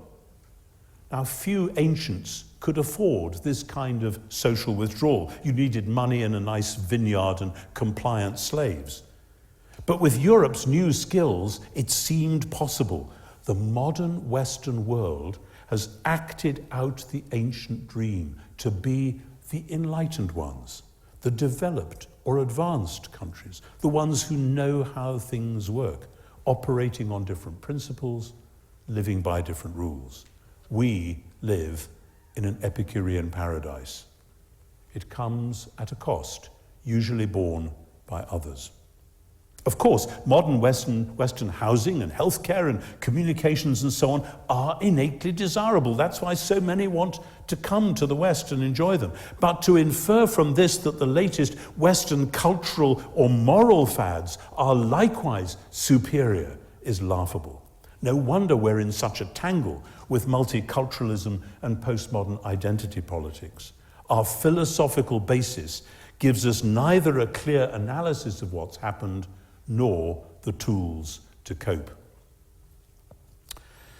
So the social and political implication of Epicureanism remains powerful today. Political debates sometimes mirror theological ones. Thus, the question of geopolitical intervention reflects the theologian's question about divine action in the world. The Newtonian deists in America want to intervene, to wind up the watch. The Epicureans in France don't. The British, as usual, get puzzled and pretend not to understand the question. But these are the puzzles we face after the fall of the shrines. Where do they leave us? How do we now face the task? The task reimagined. The question of natural theology, can we arrive at truths about God by inference from the world around us, is flanked awkwardly by two others. First, does God intervene in the world by doing miracles? And what about so-called natural evil? These are in apparent tension because if God could intervene to raise Jesus from the dead, why didn't he stop the Lisbon earthquake? And so on.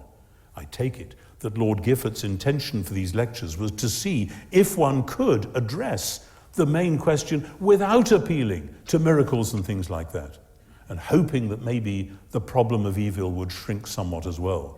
But something's missing. History in general, and the history of Jesus in particular.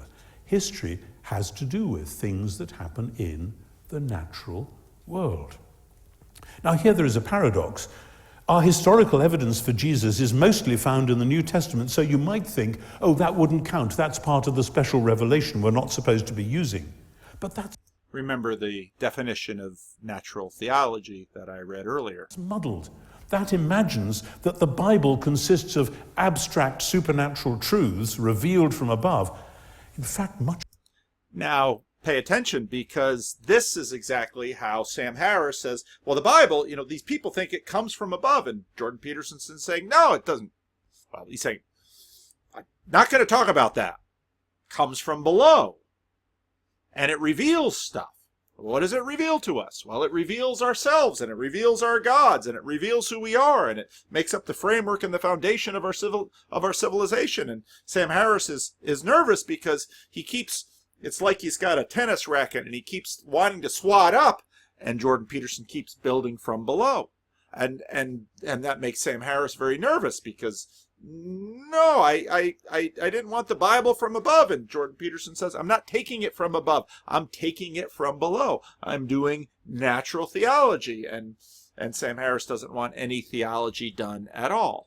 The Bible, abstract supernatural truths. Which again, abstract supernatural truths is how Sam Harris keeps critiquing the Bible and says that's all that the Bible is, and therefore we must dismiss it. And Peterson keeps coming at it from below and says, well, but from below, we're seeing things too. Revealed from above.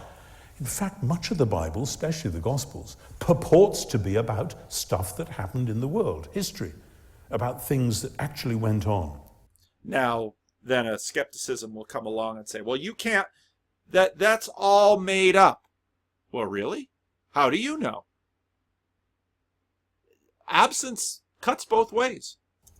And the more we follow Hume and Gibbon and Reimarus, the more we find Jesus as a man of his time, as part of the flow of history, part of the natural world order. You can't have it both ways. You either have to rule him out or you have to rule him in. In other words, well, he just said it. You have to rule him out or rule him in. I said, well, I want to get rid of him. Well, he's a moral teacher. Well, he lived and he spoke, and therefore it's history. Therefore it's in. And again, I started talking about Christianity's weird situation. The skeptical historians accidentally offered a challenge. They said, well, history itself is part of the natural world. Okay, why can't we use it in natural theology? The problem is that the cultural presuppositions that have shaped Enlightenment thought as a whole have also shaped the study of Jesus. And as a result, would-be orthodox theology, systematics, philosophical theology, has mostly ignored or even sneered at the historians' portraits of Jesus.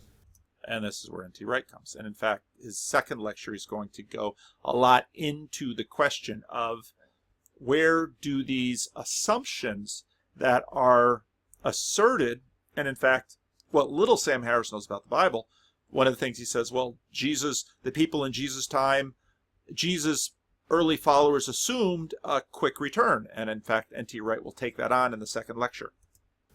And has projected back into the first century a construct called Jesus, composed of later theological formulations.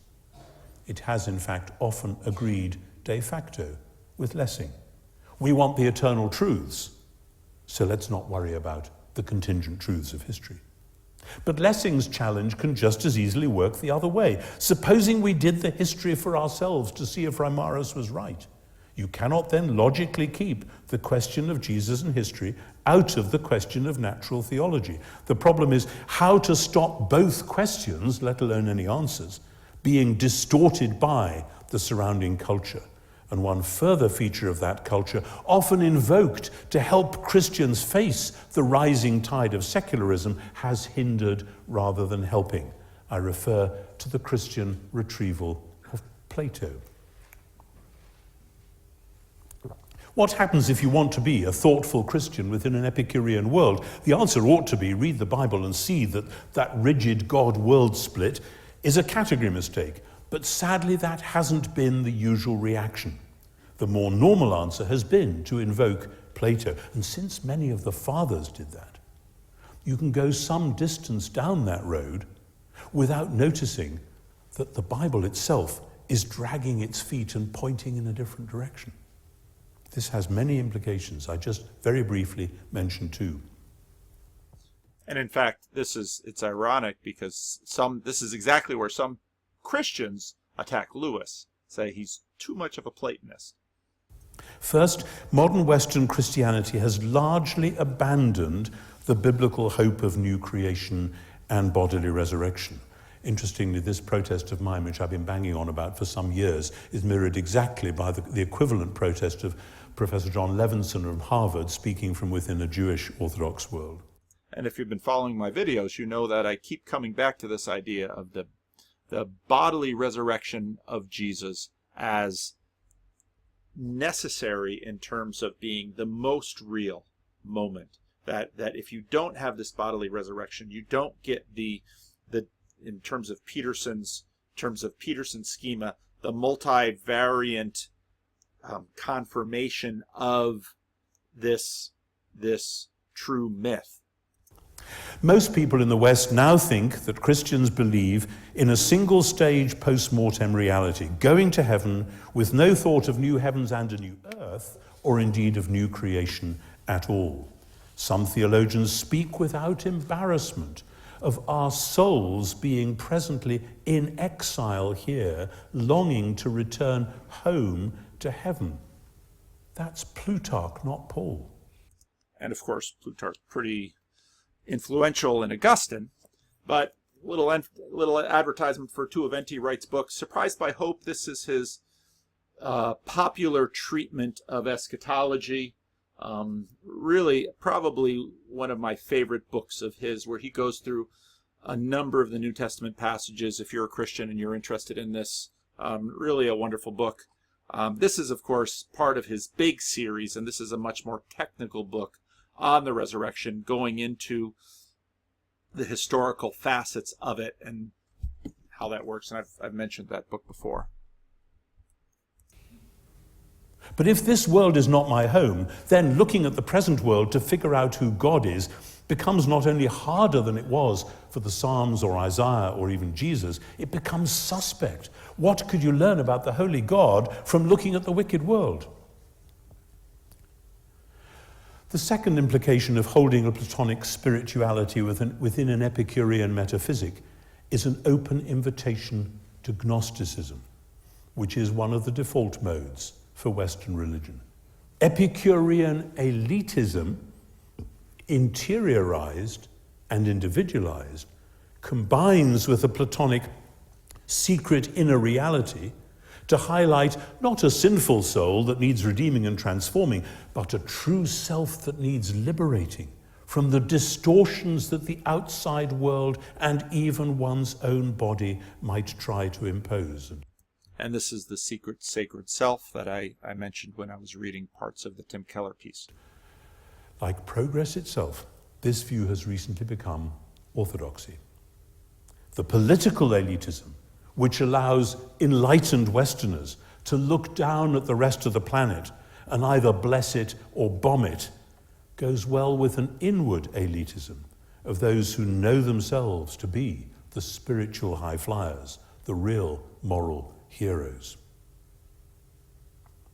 Thus, an old minority philosophy has become the new majority. Even those who've modified it by finding either a pantheistic progress within it or a Platonic escape route out of it have lived within the Epicurean world. Never before has a whole culture organized its life on the basis of a radical separation between our world and the world of the gods, if any. That was Charles Taylor's point in his Gifford's A Secular Age. And never before then has there been a time when it would be harder to obey Lord Gifford's instructions and talk about natural theology, or indeed to attempt what I see as the necessary step towards that, which is to talk about Christian origins. Taylor's point, however, alerts us to four crucial conclusions. First, the idea of the modern world. Most of us were brought up believing that science had now discovered a new view of the cosmos, rendering all earlier worldviews obsolete. This chronological snobbery is ridiculous and unwarranted.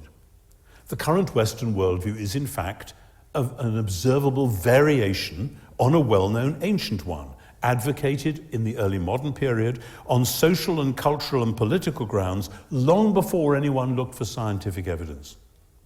Whether the worldview is true or not is another matter. The only new thing about it is its sudden dominance. Second brief comment, conclusion on the word religion. The Epicurean separation of religion from ordinary life would have been unthinkable to the ancients. The word religion has actually changed its meaning. Ancient religion was woven into the fabric of everyday lives, all over the place. The ancient Epicureans sneered. It was a sham to induce fear. But ancient religion matches neither the modern meanings, private spirituality and immortal hope, nor the early Christian reality. Jesus' first followers established a new thing, a network of worship-based, ethically rigorous, egalitarian, philanthropic, fictive kinship groups. Church for short. Listen to that definition again. Philanthropic of worship-based, ethically rigorous, egalitarian, philanthropic, fictive kinship groups. Church for short. Nor the early Christian reality. Jesus' first followers established a new thing, a network of worship-based, ethically rigorous, egalitarian, philanthropic, fictive kinship groups. Church for short. But the Enlightenment decreed that religion should now mean private human devotion. Many Christians have gone along for the ride. Contemporary usage, flattening out early Christianity into a religion in the modern sense, has then aligned the Christian movement with other so-called religions or faiths with all sorts of consequent confusions. And the word religion has generated new sub-disciplines, philosophy of religion, where you might discuss natural theology, and history of religion, where you might discuss early Christianity. But the word religion, as now understood, makes both more difficult and their integration almost impossible. This brings us third to naturalism and supernaturalism.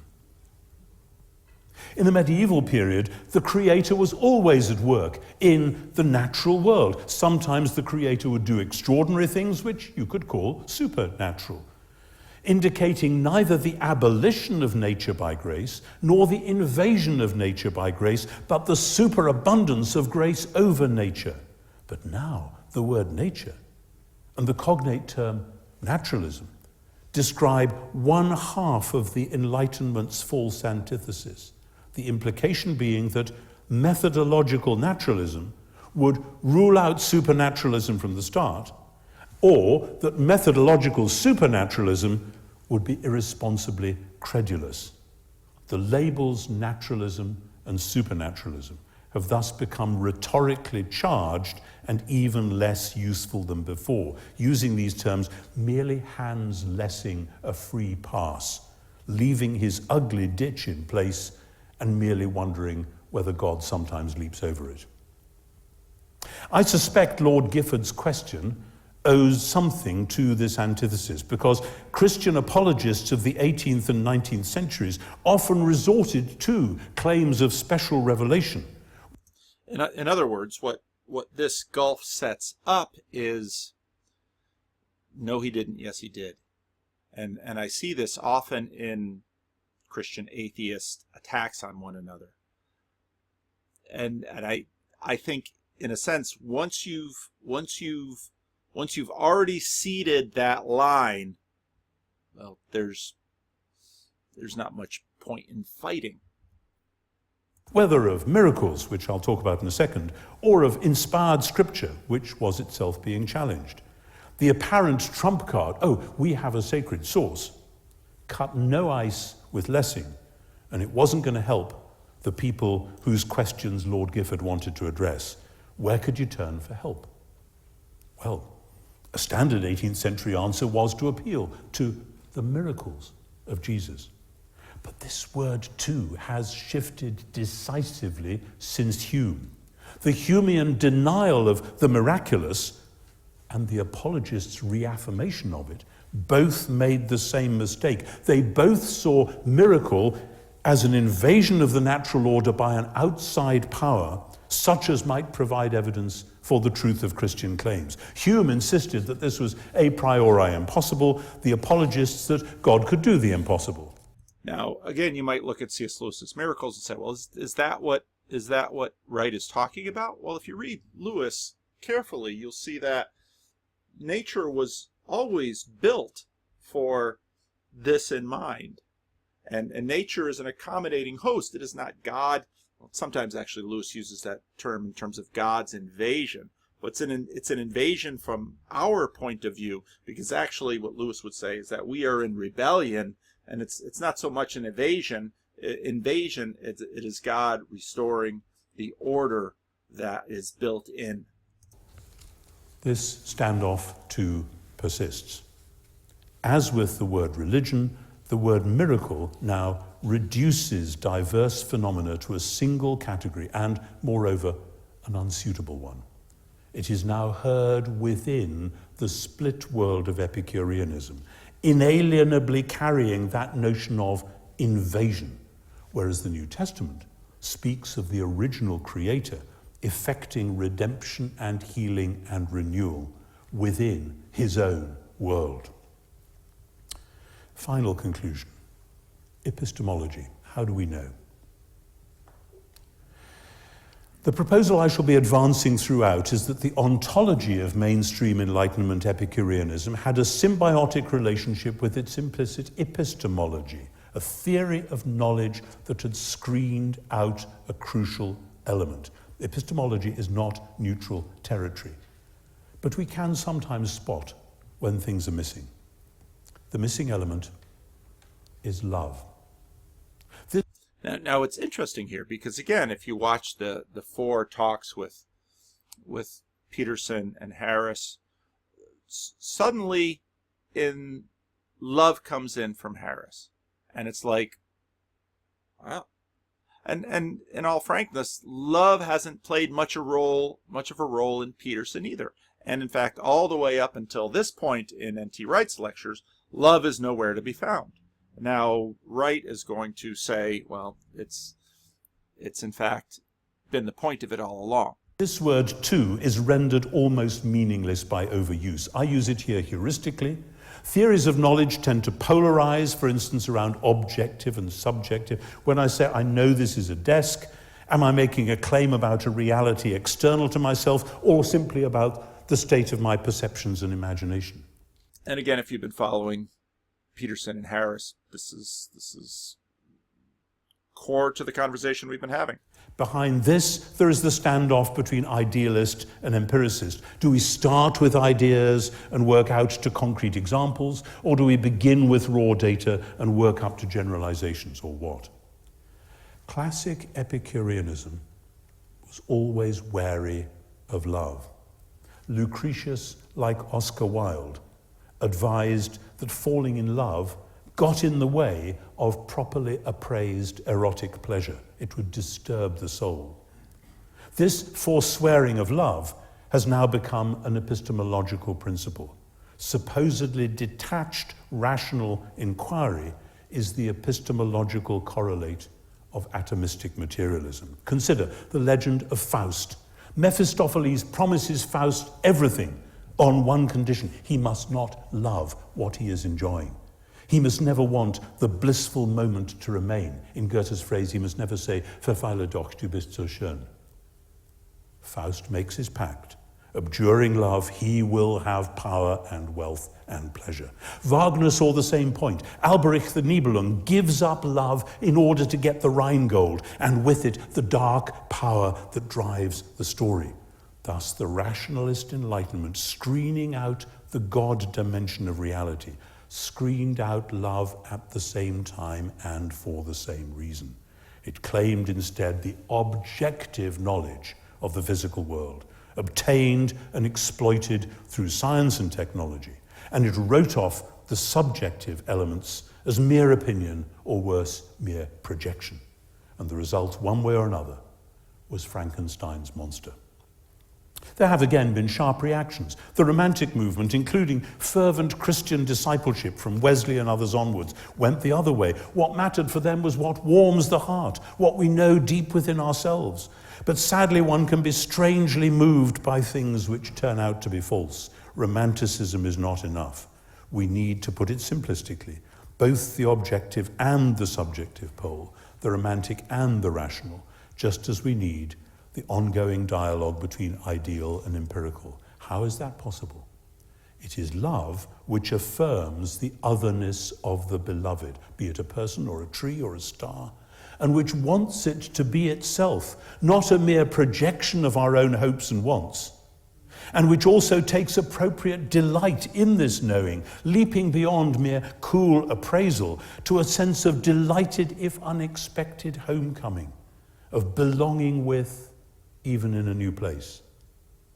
Thus, since one of the problems of natural theology discussions, as also with the historical criticism of the Bible, is how do we know, my proposal, developed throughout these lectures, is that the highest form of knowing, including historical and theological knowing, is love itself, the greatest of these, as Paul says.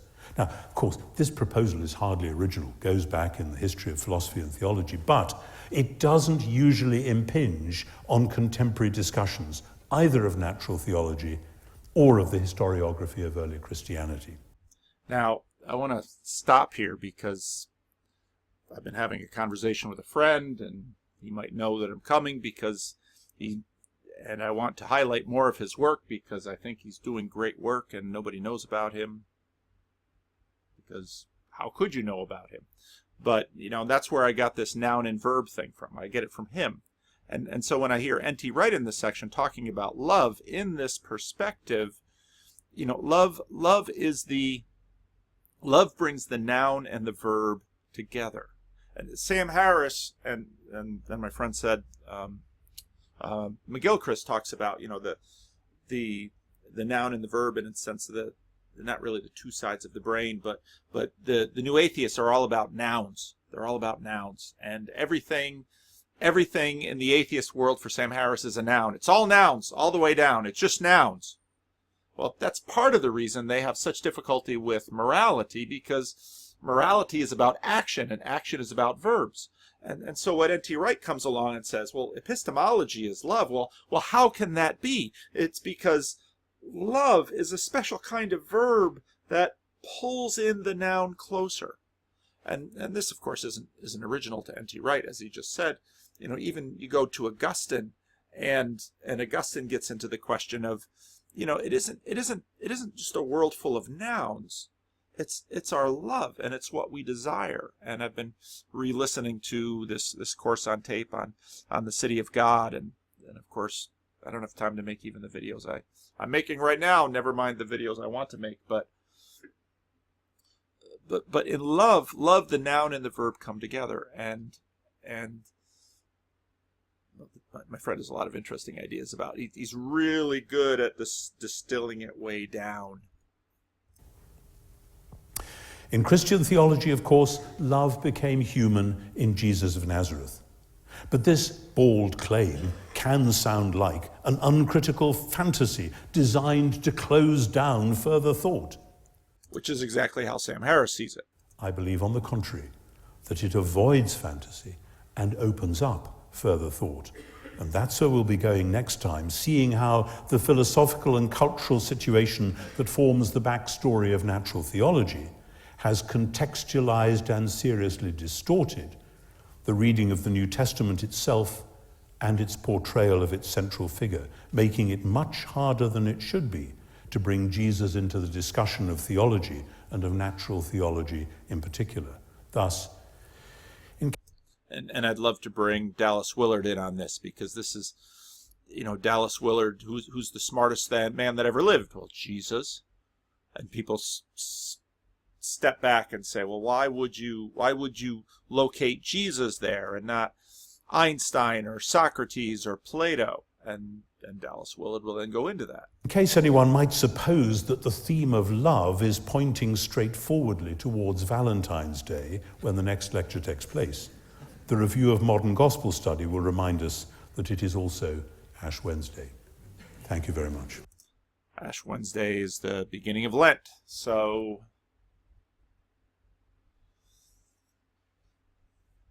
a little bit of contemporary summing up. Whole minds in groups. What's going on in our culture? Why is Jordan Peterson a man of the moment? Look at what our poets are saying. Well, who are our poets? And I think many of our poets today are the screenwriters for television. Now, movies are having a hard time, the 2-hour format, but television writers have much larger palettes upon which they can produce stories. You know, one of my favorite, I haven't watched Game of Thrones, but Breaking Bad, incredible tragedy, and in Better Call Saul, a prequel working on it, but Breaking Bad, incredible tragedy. In many ways, I think our poets are the television screenwriters.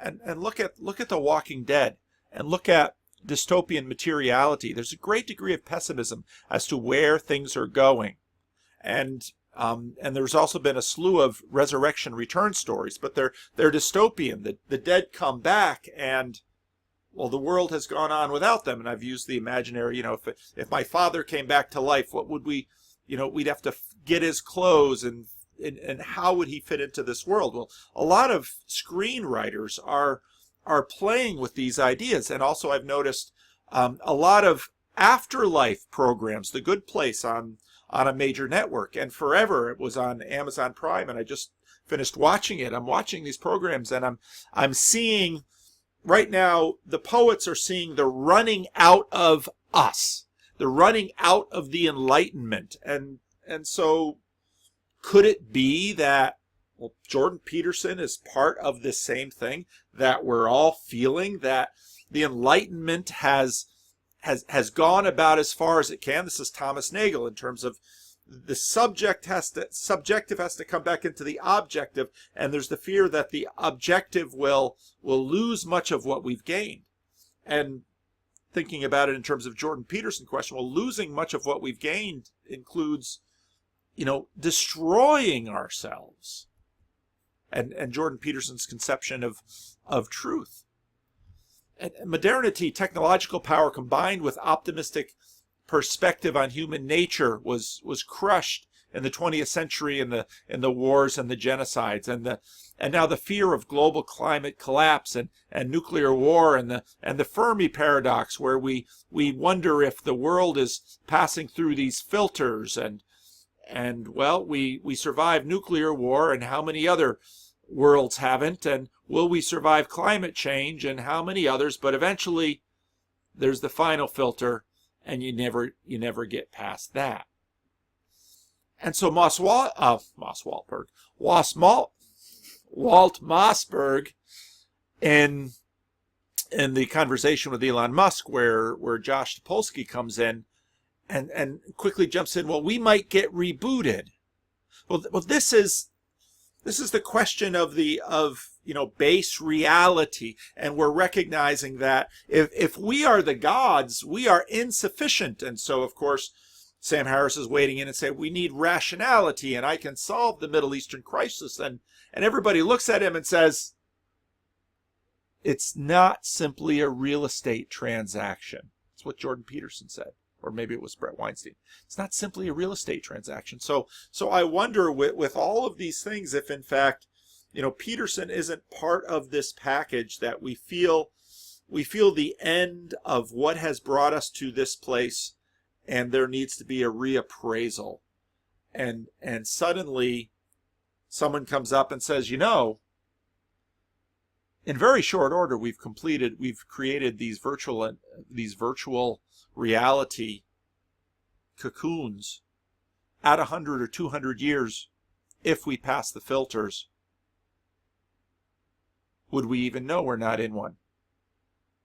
Well, do we know we're not in one now? And again, my point here isn't so much a simulation. My point is, the yearning question is there someone in charge? And way back, the transition with Charles Taylor, the Lisbon earthquake and tsunami, and we we got to a point of thinking, we're home alone. This is wonderful. And it's not so much that we have a buffered self, so, the two bad guys in Home Alone, can't come in, and we've got our traps all set, only to realize from another movie, I'm in the house. We are insufficient gods. And so we hear about a simulation and we think, well, maybe we can be, maybe there's hope. I think it's the cosmological argument. Who is the architect? This goes through the Matrix movies. What do they want from us? Well, suddenly if there's an architect, meaning is so much more possible. Well, how can we discover them? Well, everyone in the ancient world, that was their dominant fascination, and all of these competing stories were in competition with each other. What really runs the world? Because we know it's not us. And now we're terrified if it's us. Why are they hidden? Why don't they show themselves? We've seen ourselves as architect now, and we can't trust each other, or even ourselves. Now, here's the thing. You've got Deism, you've got Epicureanism, you've got Christianity. All of this stuff is in the water. And Sam Harris, just imagining that he hasn't been influenced by Christianity just because he says there is no God. And Jordan Peterson rightly calls him on that. Says, Sam, it just doesn't wash. I'm not going to say that there isn't deism built into me. There isn't Epicureanism built into me. There isn't the secret sacred self built into me. I'm subject to all of these influences. And I'm a product of all of this stuff moving through the culture. And I'm a consumerist to degrees that I do not like to accept about myself. There are no purebreds around here, boys and girls, where the degree to perhaps if you were raised in a very insular religious community, you might have a little bit more claim than many of the rest of us, but we're deeply secular, and even the secularists are deeply religious. The tribes we see are so cross-pressured, elements woven into them already. We are not terribly consistent, rational thinkers, and the chattering riders find many incoherent strains at hand to make the elephant's intuitive decisions appeal to the watchers for status and esteem. One of the things that I've been giving real thought to in terms of the current crisis of the church. And so there are two crises. One is the church as the old systems recede and people abandon the church because the stories no longer grip. I look at what's coming behind Jordan Peterson, and a bunch of the Christians will say to me, well, it's not too many people. I don't know. Because I wonder if he's not the tip of the spear. If he's not on the edge of the wave. And then I look at those people who are gathering in my meetups, and I got to schedule another meetup, and the people I'm having conversations with, especially those who don't believe in God, and I think, what do they need? Well, Pastor, why are you asking what they need? Well, because to be a servant of Christ means to be the servant of all, which means I'm not just a pastor of people in church, although they hire me and pay me, and I have to give them priority. And this is something that the church always struggles with. I'm a servant of the atheists. I'm a servant of Sam Harris. I'm there, and this is where noun and verb come together. I'm here to love Sam Harris. I'm here to care about him. I'm here to not too quickly dismissive, and maybe I've been too hard on Sam Harris, and in doing so betrayed my master, who is Jesus. Because what you see in Jesus is noun and verb come together. That's love. So I'm not going to out you yet. If you tell me I can use your name, I'll use your name. But I don't think his name is on the blog. But again, he'd like to be involved more in my channel, and my watchers he's been sending me emails for a long time.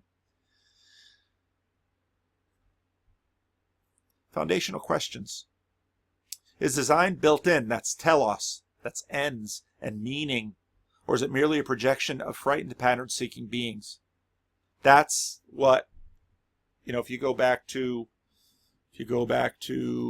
Jonathan Haidt, chapter 11, he says, this is what the atheists have said, and it's way, way more complicated than that. Thunder and lightning surely might seem as though somebody up in the sky is angry with us. Suppose a group of people begin jointly creating a pantheon of invisible agents who cause the weather, and others assert good or bad fortune. Voila, the birth of supernatural agents. See, again, if you frame it that way, you've already given into Lessing's ditch. And who says you have to frame it that way? That's the thing about loss of authority. You're always stuck with who says. And so what the simulation argument does is posits the idea that, well, if this gets back to my other point about immateriality. We really want an immaterial universe because we can colonize it. That's what agency does. That's what persons do. And what the simulation idea says is that, what if there's an agent? What if there's a person? What if in fact, well, Tolkien, see, and again, it's not just computers and games, it's books and fiction. Bilbo lives in Tolkien's head with a personality. And Bilbo may do things that Tolkien doesn't want. And you might say, but that doesn't work. Tolkien can force him, but Tolkien won't force Bilbo to do what is inconsistent with Bilbo. Are you saying Bilbo's alive? Sort of. And this is what happens with the simulation argument. Suddenly, again, because our conscious self is this tiny little sliver, and the rest of our mind is watching and taking in and always trying to orient, and that's a communal thing that we're doing all with each other, and it's happening all the time. These things move through history, and I wonder if we're not at the end of a wave.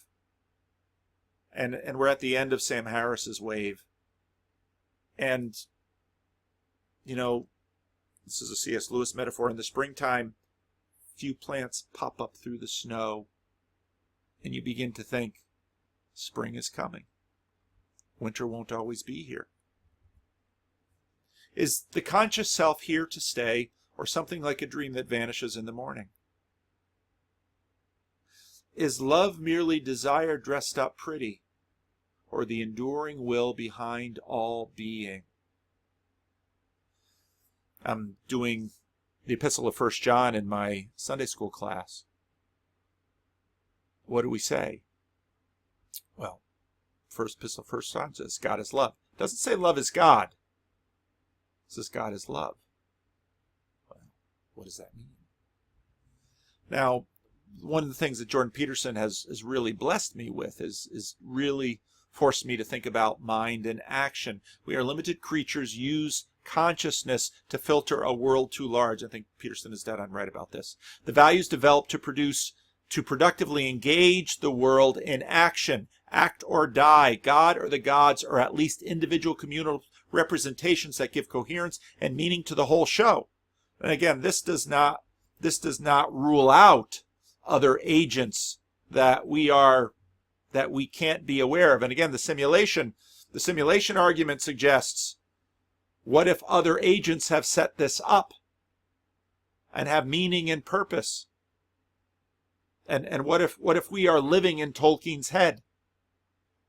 You need to act as if something is true. I think this is what Peterson has been demonstrating, that the freedom from religion people that usually once a year around Easter will take up a lot of billboards, and they say, we see wonder too, and we bring meaning and purpose. We find meaning and purpose. And if you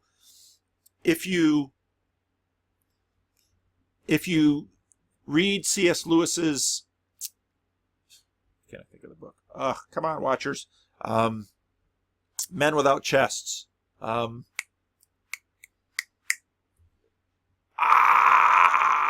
The Abolition of Man. If Jordan Peterson came to me and said, what's the first book I should read from C.S. Lewis? Well, it'd be a close competition between Till We Have Faces, which is his best work of fiction, which I think Peterson would be all over, and The Abolition of Man, where Peterson and Lewis are making some of the same points.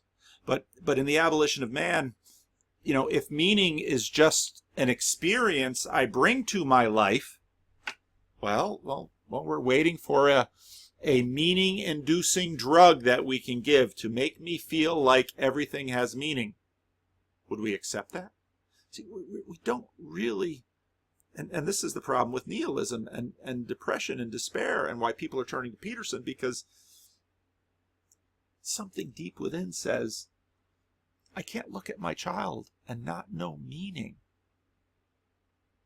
I can't go to my job, and if I don't feel meaning at my job, I'm not going to bother doing it, even if it's keeping food on the table. I need meaning, and I don't just mean the emotion of it.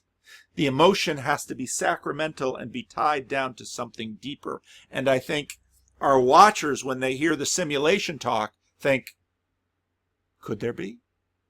What if there is? What if something has built this? Well, I don't say that this is just merely something within a computer, that this is, that there is a world out there. And I think, you know, Hoffman has a point that, you know, I'm experiencing touching my bookshelf, but, you know, we say, well, this bookshelf has at least as much space more space between the particles, but so does my hand. So this is a very strange world I'm living in, and I'm not seeing other aspects of this bookshelf, but someone built this. If someone built this, what does that mean? What should I do? Because you need to act as if something is true. Because if you stop acting, you're out of the story. You're out of the game. So, yeah, there's a little 2-hour one for you. I hope it'll make up for my absence. You can, well, you can't go back in time. So, I've got another funeral this week. I've got 2 classes meetings next week. I'm going to be busy, and so video production might suffer. Sorry.